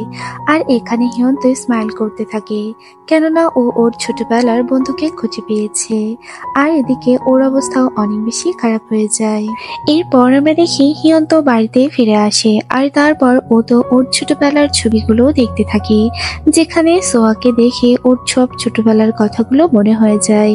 আর তারপর ওর তো হুট করে একটা কথা মনে পড়ে যায়, কেননা সোয়া ওকে শত্রু বলেছিল। সোয়া ওকে কেন শত্রু বলেছিল ও তো বারবার এটাই ভাবতে থাকে। এরপর আমরা দেখি পরদিন ও তো স্কুলে আসে। সেখানে আসার পরে ও দেখতে পাই সোয়া তো কাজ করছিল, আর খুব এনজয় করে ও কাজ করছিল। পার্মানেন্ট হওয়ার জন্য বেচারি অনেক কষ্টই করে যাচ্ছিল, যেটা দেখে ও তো হাসতে থাকে। আর তারপর সোয়াকে নিজের কাছে ডাকতে থাকে। সোয়া ওর কাছে গেলে হিয়ন তো ওর প্রশংসা করে, বলে তুমি সবসময় অনেক প্রিটি আর সব কাজে খুব এক্সপার্ট। এরকম প্রশংসা শুনে ওর তো মনে লাড্ডু ফুটতে থাকে। কিছুক্ষণ পরে ওদের ওখানে একটা ভোটিং শুরু হয়, কেননা ম্যাগাজিনে কাকে সিলেক্ট করা হবে এটা নিয়ে টিচাররা অনেক সমালোচনা করছিল। আর তারপর ওরা তো সবাই মিলে একটা ভোটিং করে। এখানে আমরা দেখি সোয়া তো বারবার শুধু হিয়নকেই সাপোর্ট করে যাচ্ছিল। এরপর সবাই মিলে তো ভোট করে, আর ফাইনালি রেজাল্টটাও চলে আসে। আর এখানে তো সিলেক্ট হয়ে যায় হিয়ন। আর তারপর আমরা দেখি এই খবরটা যখন সে জানতে পারে ও তো অনেক বেশি খুশি হয়ে যায়। এটা যেন ও বিশ্বাস করতে পারছিল না ও এখানে সাকসেস হয়ে গিয়েছে। ও তো লাফাতেই শুরু করে দেয়, কেননা এখানে ফটো আসাটা ওর খুবই জরুরি ছিল। ও তো ওর বোনকে গিয়েও এই ঘটনাটা বলে, আর তারপর বোনকে তো সরি বলে, বলে আমি কখনোই তোমাদের মাঝে আর আসার চেষ্টা করব না। তখন আনা বলে, ইয়োনা মেয়েটা খারাপ নয়, আসলে ও অনেক একা, ওকে সাপোর্ট করার মতো তেমন কেউই নেই, আর তার জন্য আমি সবসময় ওর কাছে থাকাটা পছন্দ করি। আমি জানি ও একটা সময় এটা বুঝতে পারবে। এরপর আমরা দেখি যে সোয়া তো ওদের টিমে সবসময় আসা যাওয়া করতো আর ওদেরকে হেল্প করতো, আর ওকে বাড়ি পৌঁছে দেওয়ার জন্য ওর সাথে সাথে সবসময়ই হিয়ন যেত। হিয়নের মনে বারবার একটাই প্রশ্ন জাগছিল যে কেন ওকে শত্রু বলল, ও কি করেছে যার জন্য ওকে শত্রু বলেছে। এরপর আমরা দেখি সোয়া তো ওকে ফোন করে, তখন তো ও অ্যাটিটিউড নেওয়ার চেষ্টা করলেও এটা ও সফল হতে পারে না, ও তো সোয়ার সামনে গলেই যায়। এরপর আমরা দেখি সোয়া তো মায়ং এর সেক্রেটারির কাছে যায়, আর আর সেখান থেকে ও একটা ইম্পর্টেন্ট বই নিয়ে নেয়, যেখানে ওই পিয়ানোটা কিভাবে বাজাতে হবে ওই সমস্ত কিছুই লেখা ছিল। ওরা দুজন এই বইটা খুব ভালো করে ঘাটাঘাটি করতে শুরু করে, আর তারপর ওরা অন্য একটা জায়গায় পিয়ানো বাজাতে শুরু করে। এখানে আমরা দেখি হিয়ন্ত ওকে সেলফ ডিফেন্স শেখানোর জন্য কয়েকটা মার শিখিয়ে দেয়, কিন্তু ও যখন এগুলো শেখাতে যায় তখন ও তো অনেক বেশি লজ্জায় পড়ে যায়, কেননা ওরা দুইজনই অনেক বেশি কাছে চলে এসেছিল। এতে করে হিয়ন অনেক লজ্জা পেয়ে ওখান থেকে চলে যায়, নিজের ফেসটাও লুকিয়ে রাখে যাতে করে ওর ফেসটা না দেখতে পায়। এরপর বেচারা তো পানির মধ্যেও বসে থাকে লজ্জাতে। পরদিন ওদের স্কুলের অনুষ্ঠানটি শুরু হয়ে যায়। সেখানে তো ওদের অন্যান্য সদস্যরা ওখানে ওয়েটার সেজে চলে যায়, আর বাইরে তো ওদের লিডার আর সাথে মায় থাকে। আর এরপরে আমরা দেখি সেখানে তো ওরা শুধু খাবারই খাচ্ছিল, যেটা দেখে টিম লিডার তো অনেক বেশি রেগে যায় আর বলে যার যার কাজ করো। সেখানে তো আমরা দেখি হিয়না অনেক হ্যান্ডসাম হয়ে চলে এসেছে, আর তার কিছুক্ষণ পর সেখানে তো সোয়াও চলে আসে। সোয়াকে দেখতে অনেক বেশি কিউট দেখাচ্ছিল, ও তো শুধু সোয়ার দিকে তাকিয়েছিল। তারপর আমরা দেখি ওখানে ওরা একটা প্ল্যান করে। কিছুক্ষণ পর আমরা দেখি ওখানে সবকিছু অ্যানাউন্সও হয়ে যায়, আর আস্তে আস্তে অনুষ্ঠানটাও শুরু হয়ে যায়। সেখানে সবাই অনেক মজা করতে থাকে। হিয়ন তো ওর গলায় একটা লকেট পরিয়ে দেয় আর বলে এটা খুবই ইম্পর্টেন্ট, এটার সাথে ক্যামেরা লাগানো আছে।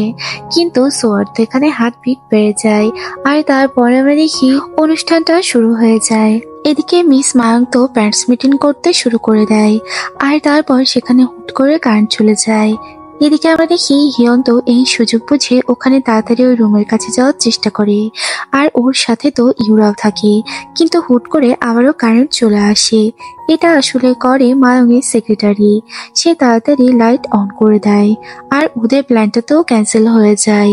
এরপর আমরা দেখি ওরা ওদের প্ল্যান বি কাজ করে।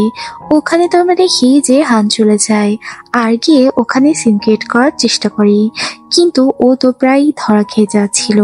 তারপর দেখা যায় ওরা যখন ওই রুমটার কাছে যায় লকটা খোলার চেষ্টা করে, কিন্তু তখনই সেখানে সিকিউরিটি গার্ডরা চলে আসে, আর এদিকে হান তো ধরা খেয়ে যাচ্ছিল। তখনই সেখানে আমরা মাইকে দেখতে পাই। মায় তো ছুটে চলে আসে আর এসে এমন ভাব করে যেন এটা ওর হাজবেন্ড, আর তারপর ও তো ঝগড়া করতে শুরু করে দেয়। হিয়ন আর ইউরা তো ধরায় পড়ে যাচ্ছিল। ওরা কোনো রকম ওদের সাথে ফাইট করতে শুরু করে দেয়। ইউরাও খুব ভালো ফাইট করতে থাকে। ওরা দুজন দুজনকে হেল্প করতে থাকে, আর ওর শেখানো সমস্ত কিছুই ইউরা খুব ভালো করে করতে পারে।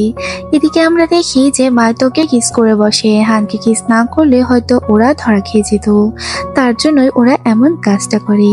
তারপর আমরা দেখি ওরা ফাইট করতে করতে একটা লোক ওদেরকে ধরে ফেলছিল। ইউরা তখন লোকটার গলায় একটা ইনজেকশন লাগিয়ে দেয়, এতে করে লোকটা বেহুশ হয়ে নিচে পড়ে যায়, আর ওদের রাস্তাটাও ক্লিয়ার হয়ে যায়। ওরা এবার ওই রুমের দিকে এগিয়ে যায়। হিয়ন তো ওই লকটাকে খুলে ফেলে, আর তারপর ও তো রুমের মাঝখানে চলে যায়। সেখানে গিয়ে ওরা সত্যি একটা পিয়ানো দেখতে পায়। সেখানে ওরা এটা বাজানোর চেষ্টা করলে কোনোভাবেই এটা কাজ করতে থাকে না, আর এটা দেখে ওদের টিম লিডাররা সবাই তো অনেক মন খারাপ করে, কেননা ওদের কোনো কাজই তো পূর্ণ হলো না। এরপর আমরা দেখি যে হিয়ন তো এখানেই চুপ থাকে না। ও ভাবে যে এখান থেকে কিছু ইনফরমেশন ও অবশ্যই নিয়ে বের হয়ে যাবে, আর তারপর ও দোকানে একটা ল্যাপটপ দেখতে পায়। সেখানে ও সবকিছু অ্যাক্সেস নিতে গেলে ও তো নিজের সমস্ত ইনফরমেশন দেখে। ওর সমস্ত ইনফরমেশন আগে থেকে মায়ং জানতো যে ও একজন সিক্রেট এজেন্ট। এটা জানার পরে ও তো অনেক বেশি খারাপ লাগতে শুরু করে, কেননা এই ইনফরমেশন ওর টিমের থেকে হয়তো কেউ একজন দিয়েছে। ও তো ডাইরেক্ট টিম লিডারকে সন্দেহ করতে শুরু করে দেয়। তারপর আমরা দেখি ও তো সবকিছু নিয়ে নেয়, কিন্তু ইউরার সাথে আর কোনো কথা বলে না। মন খারাপ করে ও ওখান থেকে বেরিয়ে যায়। ইউরাও বুঝতে পারে না ওর কি হয়েছে। ওরা যখন রাস্তা দিয়ে চলে যাচ্ছিল তখন হিয়ন্ত গাড়িটাকে থামাতে বলে, কেননা ওর মোটেও ভালো লাগছিল না। তারপর গাড়ি থেকে নেমে ও একা একাই হাঁটতে শুরু করে। টিম লিডারও বুঝতে পারে না ওর কি হয়েছে। এদিকে আমরা দেখি ইউরা তো ওই টিউনটার থেকে কিছু একটা বের করার চেষ্টা করে, আর এখান থেকে ও বুঝতে পারে যে এই টিউনের মধ্যে কোনো একটা মূর্তির কথা বলা হয়েছে, যেটাকে সরালে একটা বড় রাস্তা বের হবে। ও তো এটা পাওয়ার সাথে সাথে তাড়াতাড়ি হিয়নকে ফোন করে, কিন্তু হিয়ন খুবই আপসেট ছিল, তাই তো ও ফোনটা রিসিভ করে না। ও কিছুতেই বুঝতে পারছিল না কে ওর সাথে এমন কাজ করছে। ইউরা তো ঠিকই ওকে খুঁজে বের করে ফেলে, ও একটা শপে ছিল। আর তারপর ও তো এই সবকিছু ওর সাথে শেয়ার করে। তারপর আমরা দেখি ও তো যেন কোনো কথা ভালো করে শুনতেই চাচ্ছিল না। ও বলে যে আমরা একসাথে খাবার খেতে পারি, আর তারপর ওরা একসাথে খাবার খেতে যায়। সেখানেও ও এগুলো বেশি শুনতে চায় না। ও বলে আমার খুব কাছের মানুষ আমাকে ঠকাচ্ছে, আমি খুব তাড়াতাড়ি ওকে ধরে ফেলবো। আর এরপর ও তো এখানে আরো একটা কথা বলে যে আমি তোমার ছোটবেলার বন্ধু। এটা তো ফার্স্টে ইউরা বিশ্বাস করতে রাজি হয় না। তারপর ও এমন কিছু কথা বলে ও তো এবার বিলিভ করে যে সত্যি ওর ছোটবেলার বন্ধু হিয়ন। এটা জানার পরে ও তো অবাক হয়ে যায়। ও আরো অবাক হয় যে ওরা পাশাপাশি বাড়িতেই থাকে, কিন্তু কেউ এটা জানে না, শুধুমাত্র হিয়নই জানতো। এরপর দেখা যায় সে তো অনেক বেশি লজ্জা পেয়ে যায়, আর কোনো কথা না বাড়িয়ে তাড়াতাড়ি ওখান থেকে ও পালিয়ে যায়।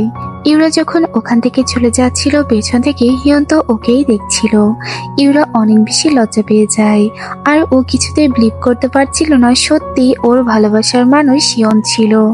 কিন্তু হিয়ন তো এই বিষয়টা নিয়ে অনেক বেশি আপসেট ছিল। এরপর আমরা দেখি যে একটা কার্ড তো ওই পার্টি থেকে ইউরা নিয়ে এসেছিল, যেমনটা ওকে করতে বলা হয়েছিল। আর এই কার্ড ছিল এই কাউন্সিলিং রুমের একটা ছেলের। সে তো এটা খুঁজতে থাকে কিন্তু কোথাও খুঁজে পায় না। এরপর আমরা দেখি ওখানে ইয়োনা আসে। আসলে ওই পার্টিতে ওকে যে একটি স্পেশাল কার্ড দেওয়া হয়েছিল এটা ইয়োনা দেখেছিল, তার জন্য ওকে অনেক প্রশ্ন করতে থাকে। তখন ছেলেটা বলে তোমার মায়ের কাছে গিয়ে তুমি সবকিছু জিজ্ঞেস করো। আর তারপর এটাও বলে দেয় যে রেজাল্ট আগে থেকেই তো সবকিছু ঠিক করা থাকে, এখানে ফার্স্ট সেকেন্ড বলে কোনো কথা নেই। এটা জানার পরে ও তো অনেক বেশি অবাক হয়ে যায়। আর তারপর ওখান থেকে ও যখন চলে যাচ্ছিল ছেলেটা ওকে আরো অনেক কথা শুনিয়ে দেয় যে তুমি এতটাও ট্যালেন্ট নও, তোমার মায়ের জন্যই তুমি আজ পর্যন্ত ফার্স্ট হয়ে আসছো। এদিকে মায়াও তো ইউরাকে অনেক আজে বাজে কথা বলতে থাকে। সে বুঝিয়ে দেয় যে সে বুঝে ফেলেছে যে ও সিক্রেট এজেন্টের সাথে কাজ করছে, আর ওকে তো সাবধান করে দেয় যাতে এমনটা ও না করে। এরপর আমরা দেখি মায়ংয়ের সাথে ওই ছেলেটা আর তার বাবা দেখা করতে আসে। তারপর ও তো বলে দেয় যে সবকিছু ইউরা জেনে গিয়েছে, আর এটা ও নিজেই বলেছে। আর এই জন্য ছেলেটাকে অনেক মার খেতে হয়। ওকে ওয়াশরুমে নিয়ে গিয়ে মায়ং তো অনেক পেটাতে থাকে, আর বলে তুমি এমন কাজটা কিভাবে করতে পারলে, আমার কাছে অনুমতি না নিয়ে কেন এই কাজটা করলে। এদিকে ইউরা তো নতুন রেজাল্ট শিট রেডি করতে থাকে, আর তখন সেখানে তো হিয়ন চলে আসে। ও রাতে একা একা কাজ করছিল দেখে ওর সাথ দেওয়ার জন্য ও এখানে চলে আসে, আর এতে করে ইউরার অনেক বেশি ভালো লাগে। এরপর আমরা দেখি ওরা দুজন মিলে আবারও ওই পার্টির সব ভিডিও দেখতে থাকে, যাতে করে ওরা কোনো একটা ক্লু পেয়ে যায়। আর তারপর কাজ করতে করতে অনেকটা সময় ওদের পার হয়ে যায়।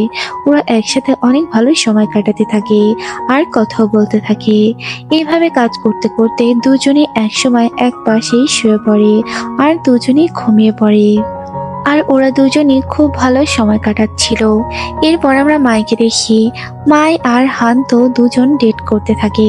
ওদের দুটো কিসের পর থেকে ওরা ডেট করে। এরপর আমরা দেখি হিয়ন তো ওর টিম লিডারের সাথে দেখা করতে চায়, আর তার কাছে জিজ্ঞেস করতে থাকে যে আমার এই ইনফরমেশন ওখানে কে লিক করেছে। এটা শুনে উনি বেশ অবাক হয় আর বলে যে আমি এটা সত্যিই জানি না, কিন্তু হিয়ন তো ওকে অনেক কথা শুনিয়ে দেয়। তারপর আমরা দেখি ওদের ডিরেক্টর ওদেরকে ডেকে পাঠায় আর বলে তোমাদের এই কাজটা খুব তাড়াতাড়ি কমপ্লিট করতে হবে। এরপর আমরা দেখি মায়ং তো ইয়োনার কাছে যায়, আর ইয়োনার কাছে গিয়ে বলে যে তুমি ভালো করে পড়াশোনা করো। কিন্তু ও তো বলে যে এত ভালো করে পড়ে তো আমার কোনো লাভ নেই, কেননা তুমি তো আগে থেকে রেজাল্ট ঠিক করে রাখো যে কে ফার্স্ট হবে। ওর মা তো বলে এগুলো নিয়ে তুমি ভেবো না। এরপর আমরা পাস্টের ঘটনা দেখি। ও তো একবার আনার বাড়িতেও গিয়েছিল। ওর মা ওদেরকে কতটা ভালোবাসে এটা দেখে ওর অনেক খারাপ লেগেছিল, কেননা ওর মা কখনোই এরকম নর্মাল ভাবে ওদের সাথে বিহেভ করে না। এরপর আমরা ইউরাকে দেখি। ইউরা তো প্রতিদিন রাত জেগে জেগে এই কাজগুলো করতে থাকে। ফার্স্ট সেকেন্ড এগুলো সে ঠিকঠাক করতে থাকে, কিন্তু অনেকটা সময় পেরিয়ে যায় আর অনেক রাত হয়ে যায়। কাজ শেষ হয়ে গেলে ও তো হিয়নের সাথে দেখা করার জন্য ওর বাড়িতে যায়, কিন্তু সেখানে অনেক অন্ধকার ছিল। ও ও ভেতরে ঢুকলে সেখানে কাউকেই দেখতে পায় না। ও বারবার হিয়নকে ডাকতে থাকে। কিছুক্ষণ পর ও ওখানে একটা লোককে দেখতে পায়, যে একটা ব্ল্যাক ড্রেস পরে দাঁড়িয়েছিল, যার মুখটা ঢাকা ছিল। তারপর আমরা দেখি কিছুক্ষণ পর সেখানে হিয়ন চলে আসে। হিয়ন এসে ওখানে দেখতে পায় সবকিছু উল্টোপাল্টা করা, আর ওখানে ইউরা ফ্লোরে পড়ে আছে। এটা দেখে ওর তো অনেক বেশি চিন্তা হতে থাকে। ও তাড়াতাড়ি ইউরাকে হাসপাতালে নিয়ে যায়। ইউরার এরকম অবস্থা দেখে হিয়নের অনেক খারাপ লাগে। সবকিছুর জন্য হিয়ন নিজেকেই দায়ী করতে থাকে, আর ওর মনটা অনেক খারাপ হয়ে গেলেও তো কান্না করে, আর বলে আমার জন্যই ওর আজ এই অবস্থা হয়েছে। এরপর আমরা দেখি ওর জ্ঞান ফিরে আসে, আর টিম লিডাররাও ওখানে চলে আসে। ওর এমন অবস্থা শুনে সেও চলে এসেছে। এরপর আমরা দেখি যে হিয়ন তো ইউরার কাছে যায় আর সবকিছু জিজ্ঞেস করতে থাকে। তখন এখান থেকে ও খুব ভালো করে বুঝছিল যে লোকটা ওর ওই ডায়েরিটা নিতে এসেছিল। আর তারপর ও তো ওখান থেকে বেরিয়ে পড়ে, আর হানের মাধ্যমেও ও বুঝতে পারে এই কাজটা কে করেছে। ও রুমের মধ্যে গেলে সবকিছু ক্লিয়ার বুঝতে পারছিল এখানে কোথায় কি করা হয়েছে, আর ওর ডায়েরিটাও সত্যি ও খুঁজে পায় না। এরপর আমরা দেখি এই কাজটা তো করেছিল মায়ং, আর ওর সেক্রেটারি দিয়েই এই লোকটাকে ঠিক করা হয়েছিল। তারপর আমরা দেখি ও তো ওই ডায়েরিটা পড়তে থাকে, কিন্তু সেখানে ও কোনো গল্পই খুঁজে পায় না। এরপর মায়ং তো ওর মেয়েকে বলে, খুব তাড়াতাড়ি তোমাকে দেশের বাইরে পাঠিয়ে দেওয়া হবে, তুমি এখানে আর পড়াশোনা করতে পারবে না, তুমি এখন থেকে বাইরেই পড়াশোনা করবে। এরপর আমরা দেখি যে ওর সেক্রেটারি ওই লোকটাকে নিয়ে একটা জায়গায় আসে। আসলে তাকে মেরে ফেলার জন্য তাকে তো অজ্ঞান করা হয়। এরপর তাকে একটা গাড়ির মধ্যে নিয়ে যাওয়া হয়, আর ওদেরকে খুঁজতে খুঁজতে হান আর মায়দো এখানে চলে আসে। কিন্তু এখানে আসার পর ওরা দুজন যখনই ফাইট করতে যাবে, কিন্তু ওরা তো ভালো ফাইট করতেই পারে না, বরং ওরাই এখানে এসে ফেসে যায়। আর লোকটার সাথে ওদেরকেও বেঁধে ফেলা হয়। ওদেরকে একটা গাড়ির মধ্যে রাখা হয়, আর উপর থেকে কিছু একটা দিয়ে ওদেরকে চাপা দেওয়া হচ্ছিল। কিছুক্ষণ পর সেখানে তো আমাদের হ্যান্ডসাম হিয়ন চলে আসে আর ওদেরকে বাঁচিয়ে নেয়। এরপরে হিয়ন ও টিম লিডারের কাছে ফোন করে, আর একটা অ্যাড্রেস দিয়ে বলে ওই লোকটাকে ওই ওই অ্যাড্রেসে নিয়ে রেখেছে। আর তারপর ফোনটা ও রেখে দেয়। ও ভাবে হয়তো টিম লিডারই এখানকার ইনফরমেশন লিক করে। আর তারপর ওই বাড়ির সামনে ও দাঁড়িয়ে থাকে। ও ভেবেছিল রাতে হয়তো সে এখানে আসবে। তারপর দেখে যে টিম লিডার তো এখানে আসেনি। ও বুঝতে পারে আসলে এটা তার কাজ নয়। সে জানার পরেও যেহেতু কিছু করেনি। এরপর সে তো টিম লিডারকে ফোন করে আর সরি বলে আমি তোমায় সন্দেহ করেছিলাম। তখন লোকটা বলে আমি তোমায় মানুষ করেছি, আমি জানি তুমি আমায় সন্দেহ করছিলে, কিন্তু আমি আসলে ভিকটিম নই। আর তারপর আমরা দেখি ও তো মায়ংয়ের কাছে ডাইরেক্ট চলে যায়। তখন মায়ং বলে আমি আগে থেকেই জানতাম তুমি একজন এজেন্ট। তারপর ও তো বলে তুমি যা যা করেছো সবকিছুই আস্তে আস্তে ধরা পড়বে, আর এই গোল্ডও তুমি কখনোই পাবে না। এটা বলে ও তো ওখান থেকে চলে যায়। কিন্তু মায়ং তো অনেক জেদি ছিল, সে তো ওই গোল্ড নিবেই। তখন আমরা দেখি যে নিউজে দেখানো হয় ওই লোকটা তো পুলিশের কাছে সবকিছু স্বীকার করে নেয় যে মায়ংই তাকে এই কাজগুলো করতে বলেছে। মায়ংকেও পুলিশ স্টেশনে ডাকা হয়, আর সেখানে তো আমরা ডিরেক্টরকে দেখি। ওদের এজেন্টের এই ডিরেক্টর অনেক প্রশ্ন করতে থাকে, বলে তুমি খুব ভালোভাবে ফেসে যাবে। তারপরে যখন সে ওখান থেকে চলে যাচ্ছিল, মায়ং তো তখন পাগলের মতো হাসতে থাকে, বলে আমি তোমাকে এই পজিশন দিয়েছি, আর এতদিন সবকিছু তুমি লিক করছিলে, তুমি ভেবো না যে তুমিও বেঁচে যাবে। এদিকে ইওনার মনটা অনেক বেশি খারাপ হয়ে যায়, আর ওকে সান্ত্বনা দেওয়ার জন্য ওর কাছে ইউরা যায়। ইউরা ওকে দুটো ললিপপ দেয়, আর ওর সাথে ফ্রেন্ডের মতো বসে কথা বলতে থাকে, যাতে করে ওর মনটা ভালো হয়ে যায়। এরপর আমরা দেখি যে স্কুলে ওদের একটা অডিটর আসবে। তার জন্য স্কুলের সব স্টুডেন্টরা মিলে রুমগুলো ভালো করে ক্লিন করতে থাকে। পুরো স্কুলটায় ওরা ভালো করে ক্লিন করে নেয়। এতে করে ওদের ফ্রেন্ডশিপ খুব ভালো মতো বেড়ে যায়। ওরা কোনো কিছু আর পার্থক্য রাখে না। পরদিন স্কুলে অডিটর চলে আসে। সে একজন লেডি ছিল। সে যখন ভিতরে ঢোকে সবাই তো অবাক হয়ে যায়। এটা তো মায়ং ছিল। মায়ংকে দেখা মাত্রই সবাই অবাক হয়ে যায়, কেউই খুশি ছিল না। মায়ং সেখানে আসার পরে সবাইকে এখান থেকে চলে যেতে বলে, শুধুমাত্র এখানে দাঁড়িয়ে থাকতে বলে হিয়নকে, বলে তোমার সাথে আমার কিছু স্পেশাল কথা আছে। এরপর সে তো ব্যাসটা টান দিয়ে ছিঁড়ে ফেলে আর বলে তুমি এই স্কুলে আর পড়তে পারবে না, কারণ তুমি একজন স্টুডেন্ট নও, তুমি একজন সিক্রেট এজেন্ট। আর এটা সবার সামনেই বলে দেয়। এরপর সবাইকে ওখান থেকে তাড়িয়ে দেয়। আর এরপর ওকেও তো স্কুল থেকে বের করে দেওয়া হয়। ওর তো অনেক বেশি খারাপ লাগে। এখানে ওর সবার সাথে ভালো স্মৃতি হয়ে গিয়েছে। এরপর ওরা যখন টিমে ফিরে আসে, ওরা তো আরো একটা শকিং নিউজ জানতে পারে। আসলে ওকে সাসপেন্ড করা হয়েছে। এটা জানার পরে ওর অনেক খারাপ লাগতে শুরু করে। হিয়নকে সাসপেন্ড তো মায়ো নিয়ে করেছে। ডিরেক্টরের সাথে হাত করে ও এরকম কাজ করেছে।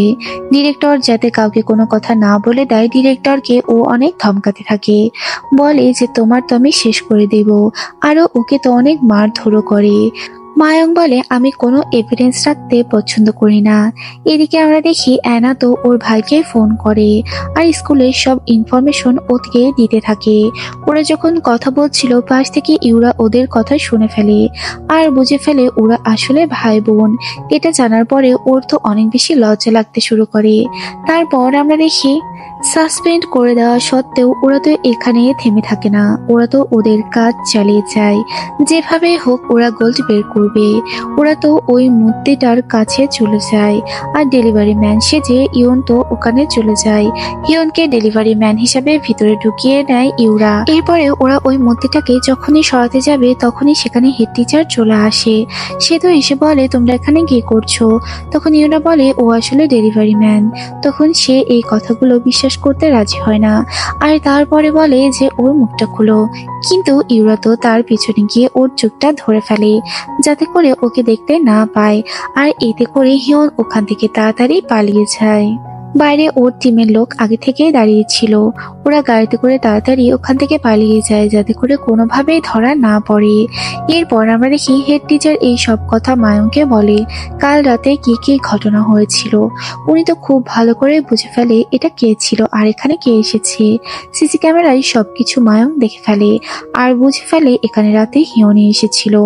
আর তারপরে এরপর সে তো ইউনাকে রেডি হয়ে যেতে বলে, কেননা খুব তাড়াতাড়ি ওকে এখান থেকে পাঠিয়ে দেওয়া হবে। আর তারপর সে কিছু একটা প্ল্যানও করতে থাকে যেটা ইউরা বুঝতে পারছিল। পরদিন সকালবেলা আমরা দেখতে পাই একটা নিউজ ভাইরাল হয়ে যায় যে ওদের টিচার একটা স্টুডেন্টের সাথে প্রেম করছে। আসলে হিয়ন আর ইউরার নিউজটা খুব ভালোভাবে পাবলিশ করে দিয়েছে মায়ং। আর এমন ভাব দেখিয়েছে যেন সেই স্টুডেন্টের সাথে প্রেম করছে। ক্লাসরুমে সবাই ওকে নিয়ে অনেক হাসাহাসি করতে শুরু করে। আর তখনই সেখানে হিয়ন চলে আসে আর এসে বলে আমি একজন স্টুডেন্ট নই, আর বলে যে আমি একজন সিক্রেট এজেন্ট। আর এরপর নিজের আইডি কার্ডটা বের করে। আইডি কার্ডটা বের করে সবাইকে দেখিয়ে দেয় যে ও একজন সিক্রেট এজেন্ট। ও একটা কাজে এখানে এসেছিল আর ওকে এখানে আসতেই হয়েছিল। এরপরে হিয়ং তো বলে আমরা ছোটবেলা থেকে বন্ধু বলা চলে, আমরা লাভার নই। আর তখনই মায়ং এসে ওকে ওখান থেকে বের করে দেয় আর বলে এখানে আর কখনো এসো না। এরপর আমরা দেখি যে ইউরা তো ওকে থ্যাঙ্কস বলে, না হলে ওকে এখানে অনেক কথা শুনতে হতো আর ও অনেক লজ্জায় পড়ে যেত। এখানে আসার জন্য মায়ং তো অনেক বেশি রেগে যায়। তখন আমরা পাস্টের ঘটনা দেখি। রাতের বেলায় ও তো ফোন করে আগে থেকে বলে দিয়েছিল হিয়নকে এরকম ঘটনা হতে যাচ্ছে। আর তারপর স্কুল গেটেও ও তো হেল্প করেছিল স্কুলে ঢুকতে, কেননা সে এখানকার চেয়ারম্যানের মেয়ে ছিল, তাই তাকে কেউ কিছু বলতে পারতো না। আর তারপর সব কথাগুলো হিয়নকেও বলে দিয়েছিল। এই কথাগুলো যখন ওর মা জানতে পারে, উনি অনেক বেশি রেগে যায় আর বলে তুমি আমার সাথে এমনটা কিভাবে করতে পারো। আর সে তো সাইকোর মতো আচরণ করতে থাকে। এরপর আমরা দেখি ওদের টিমের সবাই একসাথে বসে খাবার খাচ্ছিল। তখন ওরা তো একটা বিষয় নিয়ে কথা বলে। ওদের আসলে একটা গ্যাংয়ের দরকার ছিল যারা গেটে ওদেরকে হেল্প করবে আর কাউকেই ঢুকতে দিবে না। কিন্তু এত বড় গ্যাং ওরা কোথায় পাবে? তখনই সেখানে ইউরার মা চলে আসে আর এসে বলে আমি তোমাদেরকে হেল্প করতে পারি। তখন আমরা দেখি সে তো লুকিয়ে লুকিয়ে একটা গ্যাংও চালাচ্ছিল, যেটা দেখে ইউরা অনেক বেশি অবাক হয়ে যায়। মায়ের এরকম রূপ সে আগে কখনোই দেখেনি। আর তারা সবাই ওদেরকে হেল্প করতেও রাজি ছিল। তারপর আমরা দেখি ওরা তো রেডি হয়ে যায় আর তারপর স্কুলের দিকে রওনা হয়। হয়ে যায়। সেখানে যাওয়ার পরে ওরা বলে ওদের তো এখানে একটা ওয়ারেন্টি এসেছে, যার জন্য এখানে ওদের যেতেই হবে। মায়ংকেও ভিতরে যেতে দেওয়া হয় না। লোকজন বেশি থাকায় মায়ং কিছু করতেও পারে না, ওকে তো ফিরে যেতে হয়। এরপর আমরা দেখি হিয়ন্ত ওই মূর্তিটার কাছে যায়, আর তারপর যখনই মূর্তিটাকে সরায় ওখানে ও একটা রাস্তা দেখতে পায়, যে রাস্তাটা অনেক দিন যাবৎ খোলা হয়নি। তারপর ও তো দরজাটা খোলে, আর ভিতরে ও একটা সিঁড়ি দেখতে পায়। এরপর সিঁড়ি বেয়ে ও নিচে নেমে আসলে দেখে এখানে অনেকগুলো রুম আছে, আর তারপর ও ভিতরে যায়। গিয়ে সবকিছু দেখে ও বুঝতে পারছিল এখানে ওর বাবা অনেক কিছুই ক্লু রেখে গিয়েছে।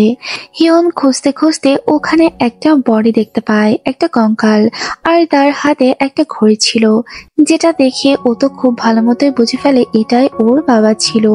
এই ঘড়িটা ওর বাবার ছিল, যেটা দেখে ও তো কান্নায় ভেঙে পড়ে, ওর অনেক খারাপ লাগে। ও ওখানে বসে পড়ে আর কাঁদতে শুরু করে।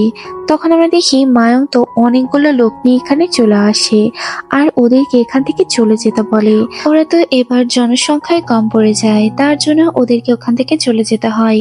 মায়ং তো ওই সিঁড়িটা দেখতে পেয়ে তাড়াতাড়ি ওখানে নেমে পড়ে, আর তারপর সেখানে গিয়ে ও পাগলের মতো গোল্ড খুঁজতে শুরু করে, কিন্তু ওখানে কোনো প্রকার কোনো গোল্ডই ছিল না।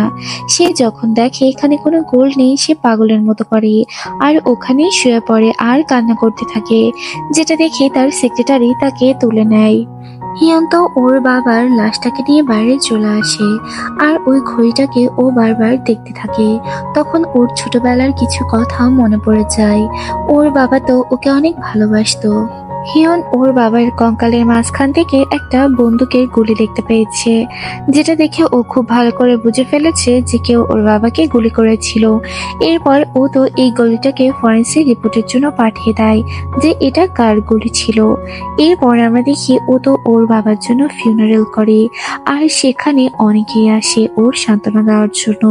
ওর অনেক খারাপ লাগে, ও এতদিন জানতো ওর বাবা হয়তো ফিরে আসবে, কিন্তু এমন কিছুই হয় না। স্কুলের স্টুডেন্টরাও তো সেখানে চলে আসে আর ওর বাবার কাছে ফুল রাখে, যাতে করে ওর অনেক বেশি ভালো লাগে যে সবাই ওকে কতটা সাপোর্ট করে। আর তারপর ওখানে তো আমরা টিম লিডারকে দেখি, সে তো এসে বলে এটা কার গুলি সে জানতে পেরেছে।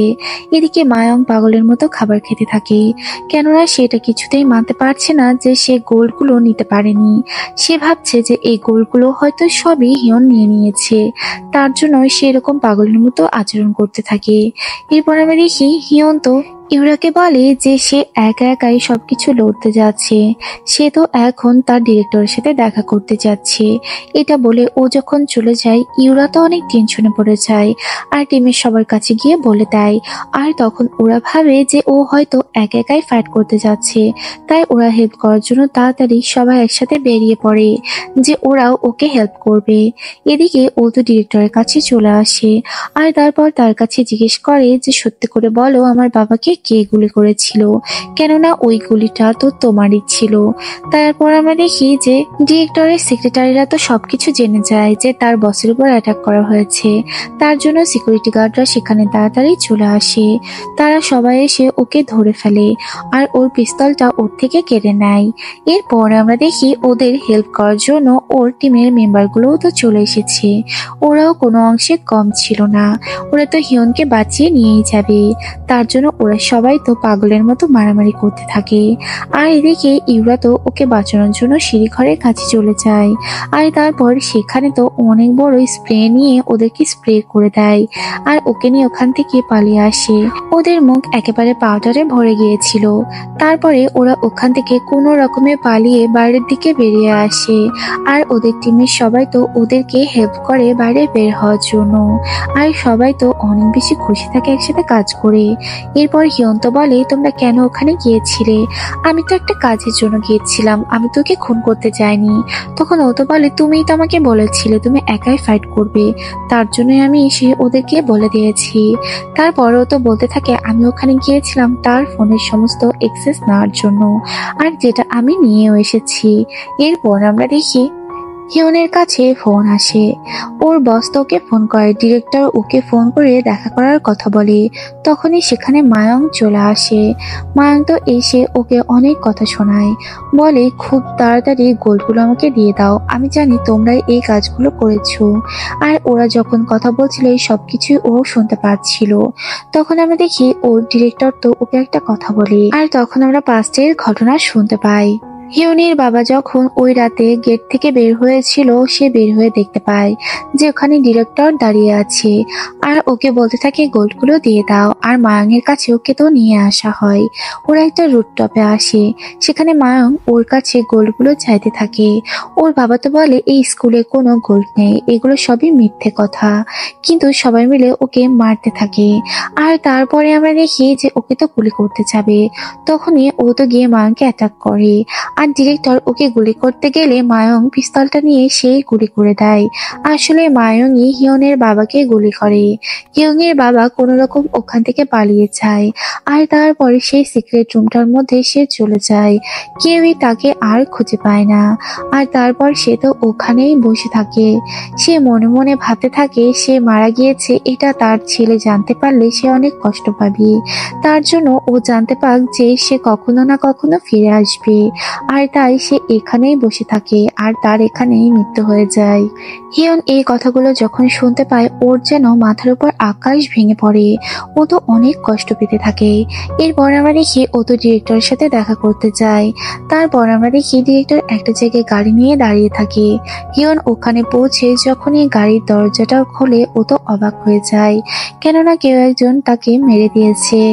হিয়ন খুব ভালো করে বুঝতে পারছিল এটা কার কাজ। আর তারপর ও যখনই খেয়াল করে ও দেখতে পায় ও নিচেই ফ্লোরে পড়ে আছে, কেউ একজন ওকে অ্যাটাক করেছে। পরদিন সকালবেলা ওর যখন চোখ খুলেও তো অবাক হয়ে যায়। ওর হাতে একটা ছুরি থাকে, আর এমন ভাবে প্রমাণ করা হয়েছে যেন ওই খুন করেছে। হিয়ন খুব ভালো করে বুঝতে পারছিল ওকে তো রীতিমতো ফাঁসানো হচ্ছে, আর এটা কার কাজ এটা খুব ভালো করে ও বুঝে ফেলে। ততক্ষণে পুলিশ এসে ওকে ধরে ফেলে। হিয়ন রীতিমতো অবাক হয়ে যায় যে ওকেও কখনো এরকম পরিস্থিতির শিকার হতে হতো, আর তার জন্য ও একদম চুপচাপ হয়ে যায়। এরপর আমরা দেখি ওদের টিমের লোক তো সবাই হিয়নের বাসায় যায়, আর কম্পিউটার থেকে সমস্ত এক্সেস নিয়ে নেয়। এরপর যখন ওরা পেন ড্রাইভে নিয়ে নিচ্ছিল তখন সেখানে পুলিশ চলে আসে, আর তারপর ওদের থেকে পেন ড্রাইভটা নিয়ে নেয়, যাতে করে ওরা নিজের কাছে কোনো প্রমাণই রাখতে না পারে। তারপর আমরা দেখি ওদেরকে ওখান থেকে চলে যেতে বলা হয়, আর হিয়নের বাসায় প্রবেশটা একেবারে নিষেধ করে দেওয়া হয়, কেননা এখানে ইনভেস্টিগেট করা হবে।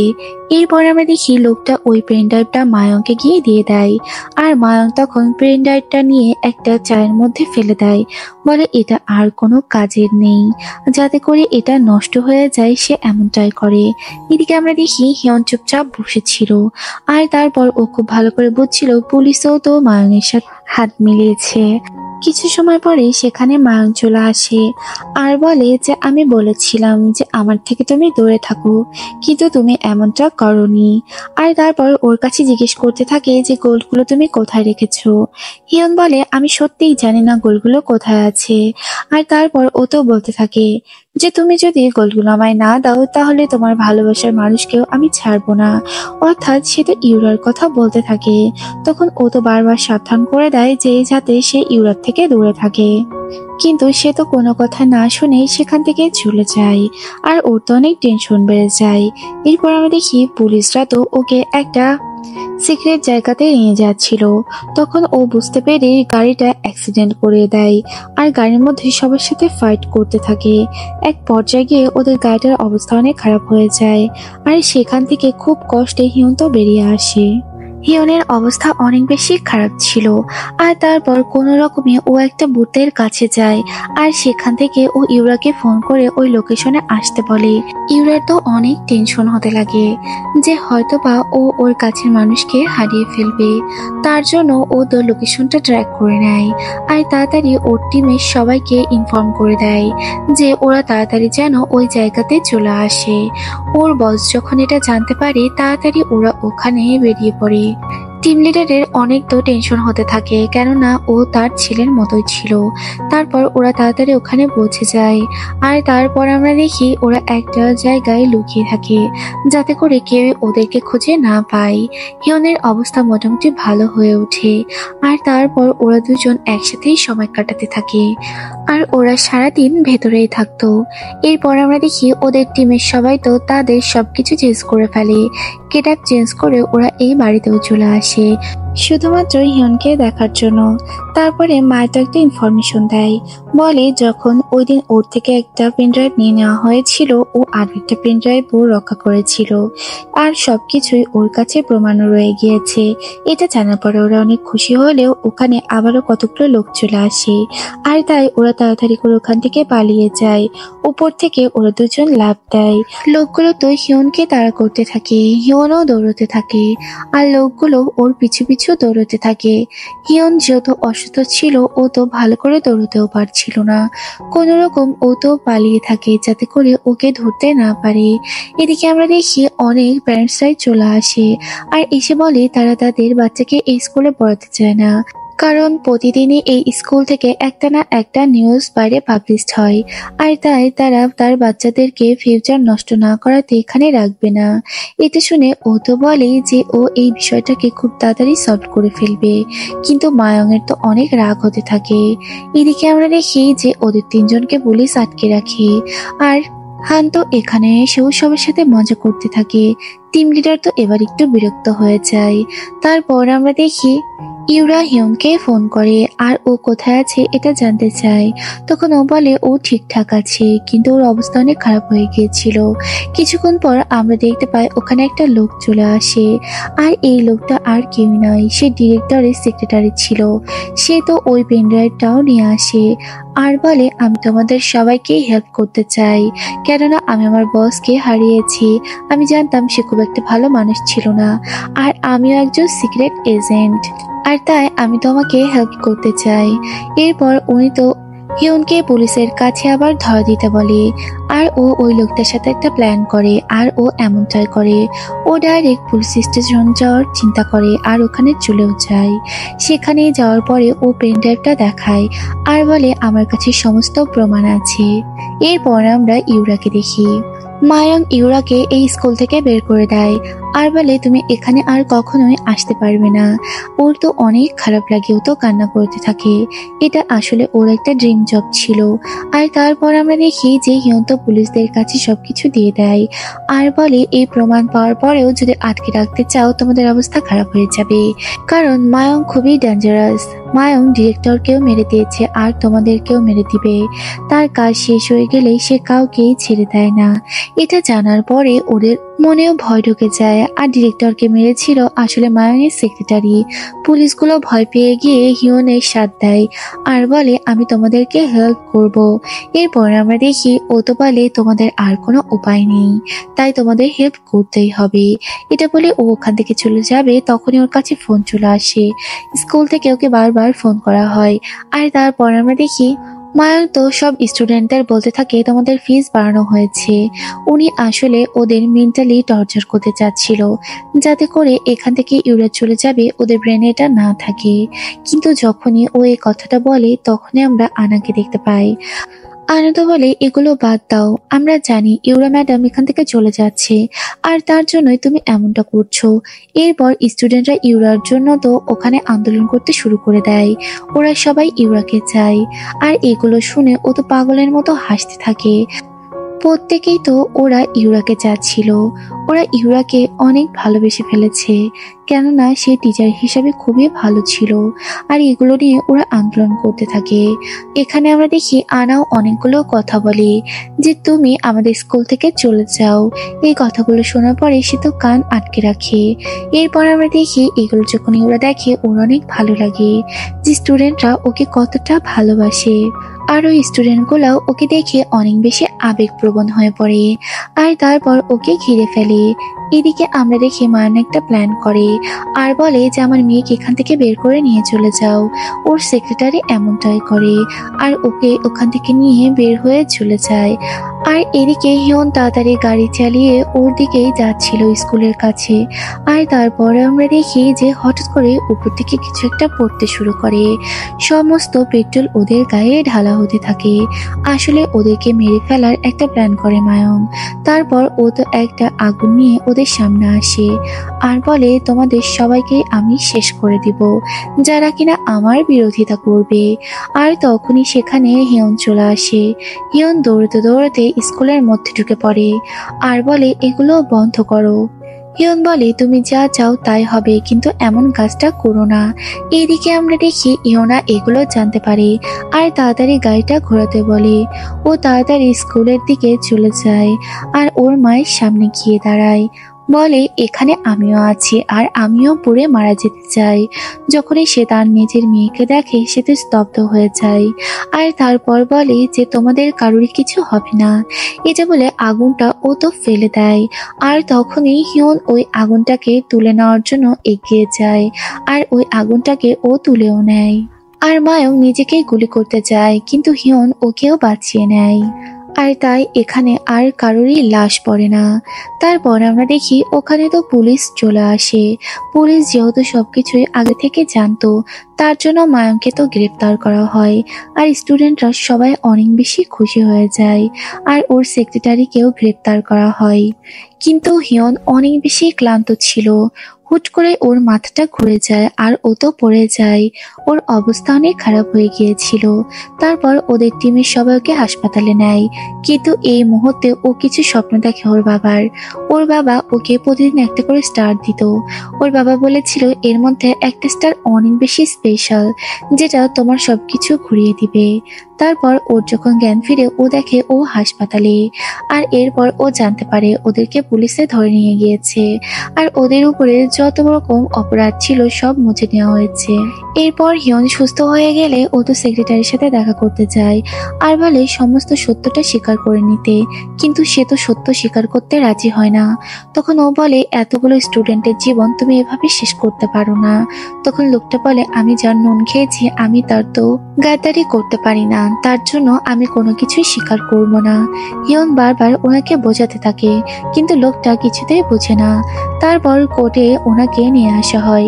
সাক্ষী হিসাবে নিয়ে আসলে লোকটা কি করবে বুঝতে পারে না, কিন্তু স্টুডেন্টগুলোর দিকে তাকিয়ে ওনার অনেক খারাপ লাগে। আর তারপর সে সমস্ত সত্যটা স্বীকার করে নেয় যে মায়ং তাকে দিয়ে কি কি করেছে আর এছাড়া মায়ং একটা সাইকো। এই কথাগুলো যখন ও বলে মায়ং তো অনেক বেশি রেগে যায়। কোর্টের মধ্যেই সে তো ওকে অ্যাটাক করতে যায়, যেটা দেখে সবাই তো বেশ অবাক হয় আর তাকে ধরে ফেলে। এরপরে ওদের দুজনকে পুলিশ ধরে রাখে আর ওদের শাস্তি ঘোষণা করে। ওদের অনেক কঠিন শাস্তি দেওয়া হয়। মায়ং তো একেবারে স্তব্ধ হয়ে যায়। তার এই রূপটা তার মেয়ের সামনে আসবে সে কখনোই ভাবেনি। এখানে ইউনা অনেক বেশি কষ্ট পাচ্ছিল। মায়ের দিকে সে তো তাকাতেই পারছিল না আর কান্না করছিল। তারপরে ও তো ওর মায়ের সাথে দেখা করতে যায়। তারপর ওর মাকে বলে যে ও আর্ট করতে অনেক ভালোবাসে, যেটা ও ওর মাকে আজ পর্যন্ত বলে সাহস পায়নি। ও নতুন করে ওর জীবনটাকে আবার শুরু করবে, ভালো হতে পারলে যেন ওর সাথে দেখা করে, না হলে ও জানতে পারবে ওর কোনো মা নেই। এটা বলে ও তো ওখান থেকে যখন চলে যায় মায়ংয়ের অনেক খারাপ। মায়ং এখন খুব ভালো করে রিয়েলাইজ করতে পারছিল সে কি ভুল কাজটা করেছে। সে চুপচাপ ওখানে বসেই থাকে। এদিকে আমরা দেখি যে ইউরা তো এখানে পার্মানেন্ট হয়ে যায় আর সে অনেক বেশি খুশি থাকে আর স্টুডেন্টরাও। আর ওদের সাথে দেখা করার জন্য হিয়ন আসে। হিয়নকে কেউ তো পাত্তাই দিচ্ছিল না, ইভেন ওর দিকে তাকাচ্ছিল না। এটা দেখে ওর অনেক খারাপ লাগে আর তারপর বলে তোমরা ভালো করে পড়াশোনা করো। এটা বলে ও তো ক্লাসরুম থেকে বের হয়ে যায়। ও কিছু দূর গেলে বুঝতে পারে উপর থেকে একটা প্লেন ওর গায়ে এসে পড়েছে, যেটা একটা কাগজের প্লেন ছিল। ও ওই কাগজটাতে দেখতে পায় যে ওখানে থ্যাঙ্কস লেখা ছিল। তখন হাজারটা প্লেন ওর দিকে উড়ে আসে আর যাতে লেখা ছিল আমাদের বাঁচানোর জন্য তোমাকে অনেক ধন্যবাদ। আর এই মোমেন্টে ও তো অনেক বেশি খুশি ছিল। আর এরপর আমরা দেখি ওরা তো একসাথে খাবার খেতে যায়। ওরা দুজন খুব ভালো সময় কাটাতে থাকে আর ওদের এটা নিয়ে একটা আর্টিকেলও পেপারে ছাপা হয়। ইউরা তো এই কাহিনীটা নিয়ে একটা বইও লিখে ফেলে। আর এটার হিরো তো অবভিয়াসলি আমাদের হ্যান্ডসাম হিরো হিয়নই ছিল। আর ওরা খুব ভালো সময় কাটাতে থাকে একসাথে। এরপর হিয়ন তো ওর পুরাতন বাড়িটা ক্লিন করতে যায়। সেখানে যাওয়ার পরে ওর তো একটা কথা মনে পড়ে। ওর বাবা ওকে একটা স্পেশাল স্টারের কথা বলেছিল। ও তো ওখানে একটা স্টার দেখতে পায়। ওর বাবা বলেছিল এখানে খুব স্পেশাল কিছু জিনিস রয়েছে। এরপর ও তো ওখান থেকে ওই স্টারটাকে সরায় আর ওখানকার কার্ডটাও তুলে ফেলে। ও যখন এই কার্ডটা তুলে ও তো অবাক হয়ে যায়। এখানে সমস্ত গোল্ড বার রাখা আছে, যেটা দেখে ও অবাক হয়ে যায়। আর মনে মনে ভাবতে থাকে এই গোল্ডের জন্য কত কি হয়ে গেল, যেটা কিনা ওর নিজের বাড়িতেই ছিল। হিয়ন এই গোল্ডগুলোকে দেখতে পেয়ে হাসতে থাকে আর ভাবতে থাকে কত কি হয়ে গেল এই গোল্ড খুঁজতে গিয়ে। আর তারপর ও তো ওর টিম লিডারকে ফোন করে আর বলে ও তো কেসটাকে সলভ করে ফেলেছে। যে কেসটা ওরা পেয়েছিল ওটা তো কমপ্লিট হয়ে গিয়েছে। ও তো গোল্ড বার পেয়ে গিয়েছে। এরপর আমরা 1 বছর পরের ঘটনা দেখতে পাই। এখানে আমরা ইউরাকে দেখি ও তো ওই বইটাকে ছাপিয়ে ফেলেছে। আর ওই পিঙ্ক কালারের ইয়ারফোনের ওই মেয়েটার সাথেও ও দেখা করে। আর ও তো পার্মানেন্ট হয়ে গিয়েছে এই স্টুডেন্টকে ও বলার জন্যই ডেকেছিল। সেও অনেক বেশি খুশি হয়। এইদিকে আমরা দেখি যে আনা তো সিক্রেট এজেন্ট হওয়ার জন্য ইন্টারভিউ দিতে আসে। আর ওর তো চাকরিটাও হয়ে যায়। ওর এটা ড্রিম জব ছিল। ও বাবা আর ভাইয়ের মতো এই জবটাই করতে চায়। এদিকে ইয়োনা তো আর্ট করতে থাকে। ওর একটা স্কুলও আছে যেখানে ও ছোট ছোট বাচ্চাদেরকে পড়ায়। ও তো অনেক বেশি খুশি হয় ওর ফ্রেন্ডের এই জবটা হয়েছে দেখে। এদিকে আমরা দেখি ডিরেক্টর হিসাবে টিম লিডারকেই সিলেক্ট করা হয়েছে। আর সে তো তার সেক্রেটারি হিসাবে ডিরেক্টরের সেক্রেটারিকেই রেখে দিয়েছে। আর ওরা সবাই তো অনেক বেশি খুশি থাকে। এরপর আমরা হান আর মাইকে দেখতে পাই। ওরা তো প্রমোশন পেয়েছে আর ওরা তো একসাথে ডেটও করছে। অফিসে ওরা লুকিয়ে লুকিয়ে প্রেমও করে, যেটা কেউ বুঝতেও পারে না। এরপর আমরা দেখি ওরা সবাই একসাথে খাবার খেতে যায়। আর এটা অবশ্যই ইউরার মায়ের রেস্টুরেন্টই ছিল। সেখানে সবাই অনেক বেশি খুশি ছিল। কিছুক্ষণ পর সেখানে তো হিয়নও চলে আসে। হিয়নেরও প্রমোশন হয়েছে। আর ওরা সবাই অনেক বেশি খুশি থাকে। ওরা একসাথে খাবার খাওয়া হয়ে গেলে ওরা দুজন বাইরে বেরিয়ে আসে। সেখানে আসার পরে হিয়ন তো ওকে প্রপোজ করে আর ওকে একটা আংটি পরিয়ে দেয়। বলে আমি তোমায় প্রপোজ করেছিলাম, ছোটবেলায় তুমি আমায় প্রপোজ করেছিলে, তাই আমি এখন তোমায় প্রপোজ করলাম। আর আংটিটা পেয়ে ও অনেক বেশি খুশি হয়ে যায়। আর ওরা খুব রিসেন্টলি বিয়ে করবে এমনটা সিদ্ধান্তও নিয়ে নেয়। ইউরা তো অনেক খুশি হয়ে যায় আর ওকে তো হাগ করে। ওদের ছোটবেলার এই ভালোবাসাটার একটা সুন্দর পূর্ণতা পায়। এরপর আমরা দেখি যে হিয়ন্ত একটি স্কুলের টিচার হিসাবে থাকে। ওকে আসলে আবার এজেন্ট হিসাবে এখানে পাঠানো হয়েছে। আর ও এটা করতে এখানে চলে এসেছে। আর এই সুন্দর মোমেন্টে এই ড্রামাটির হ্যাপি এন্ডিং হয়ে যায়। ড্রামাটা তোমাদের কেমন লাগলো অবশ্যই কমেন্টসে জানাতে ভুলবে না। আর ড্রামাটা ভালো লাগলে চ্যানেলটাকে একটা সাবস্ক্রাইব করে দিও। এইরকম নতুন নতুন ড্রামা দেখতে চাইলে চ্যানেলটার সাথেই থেকো। Thanks for watching. আল্লাহ হাফেজ।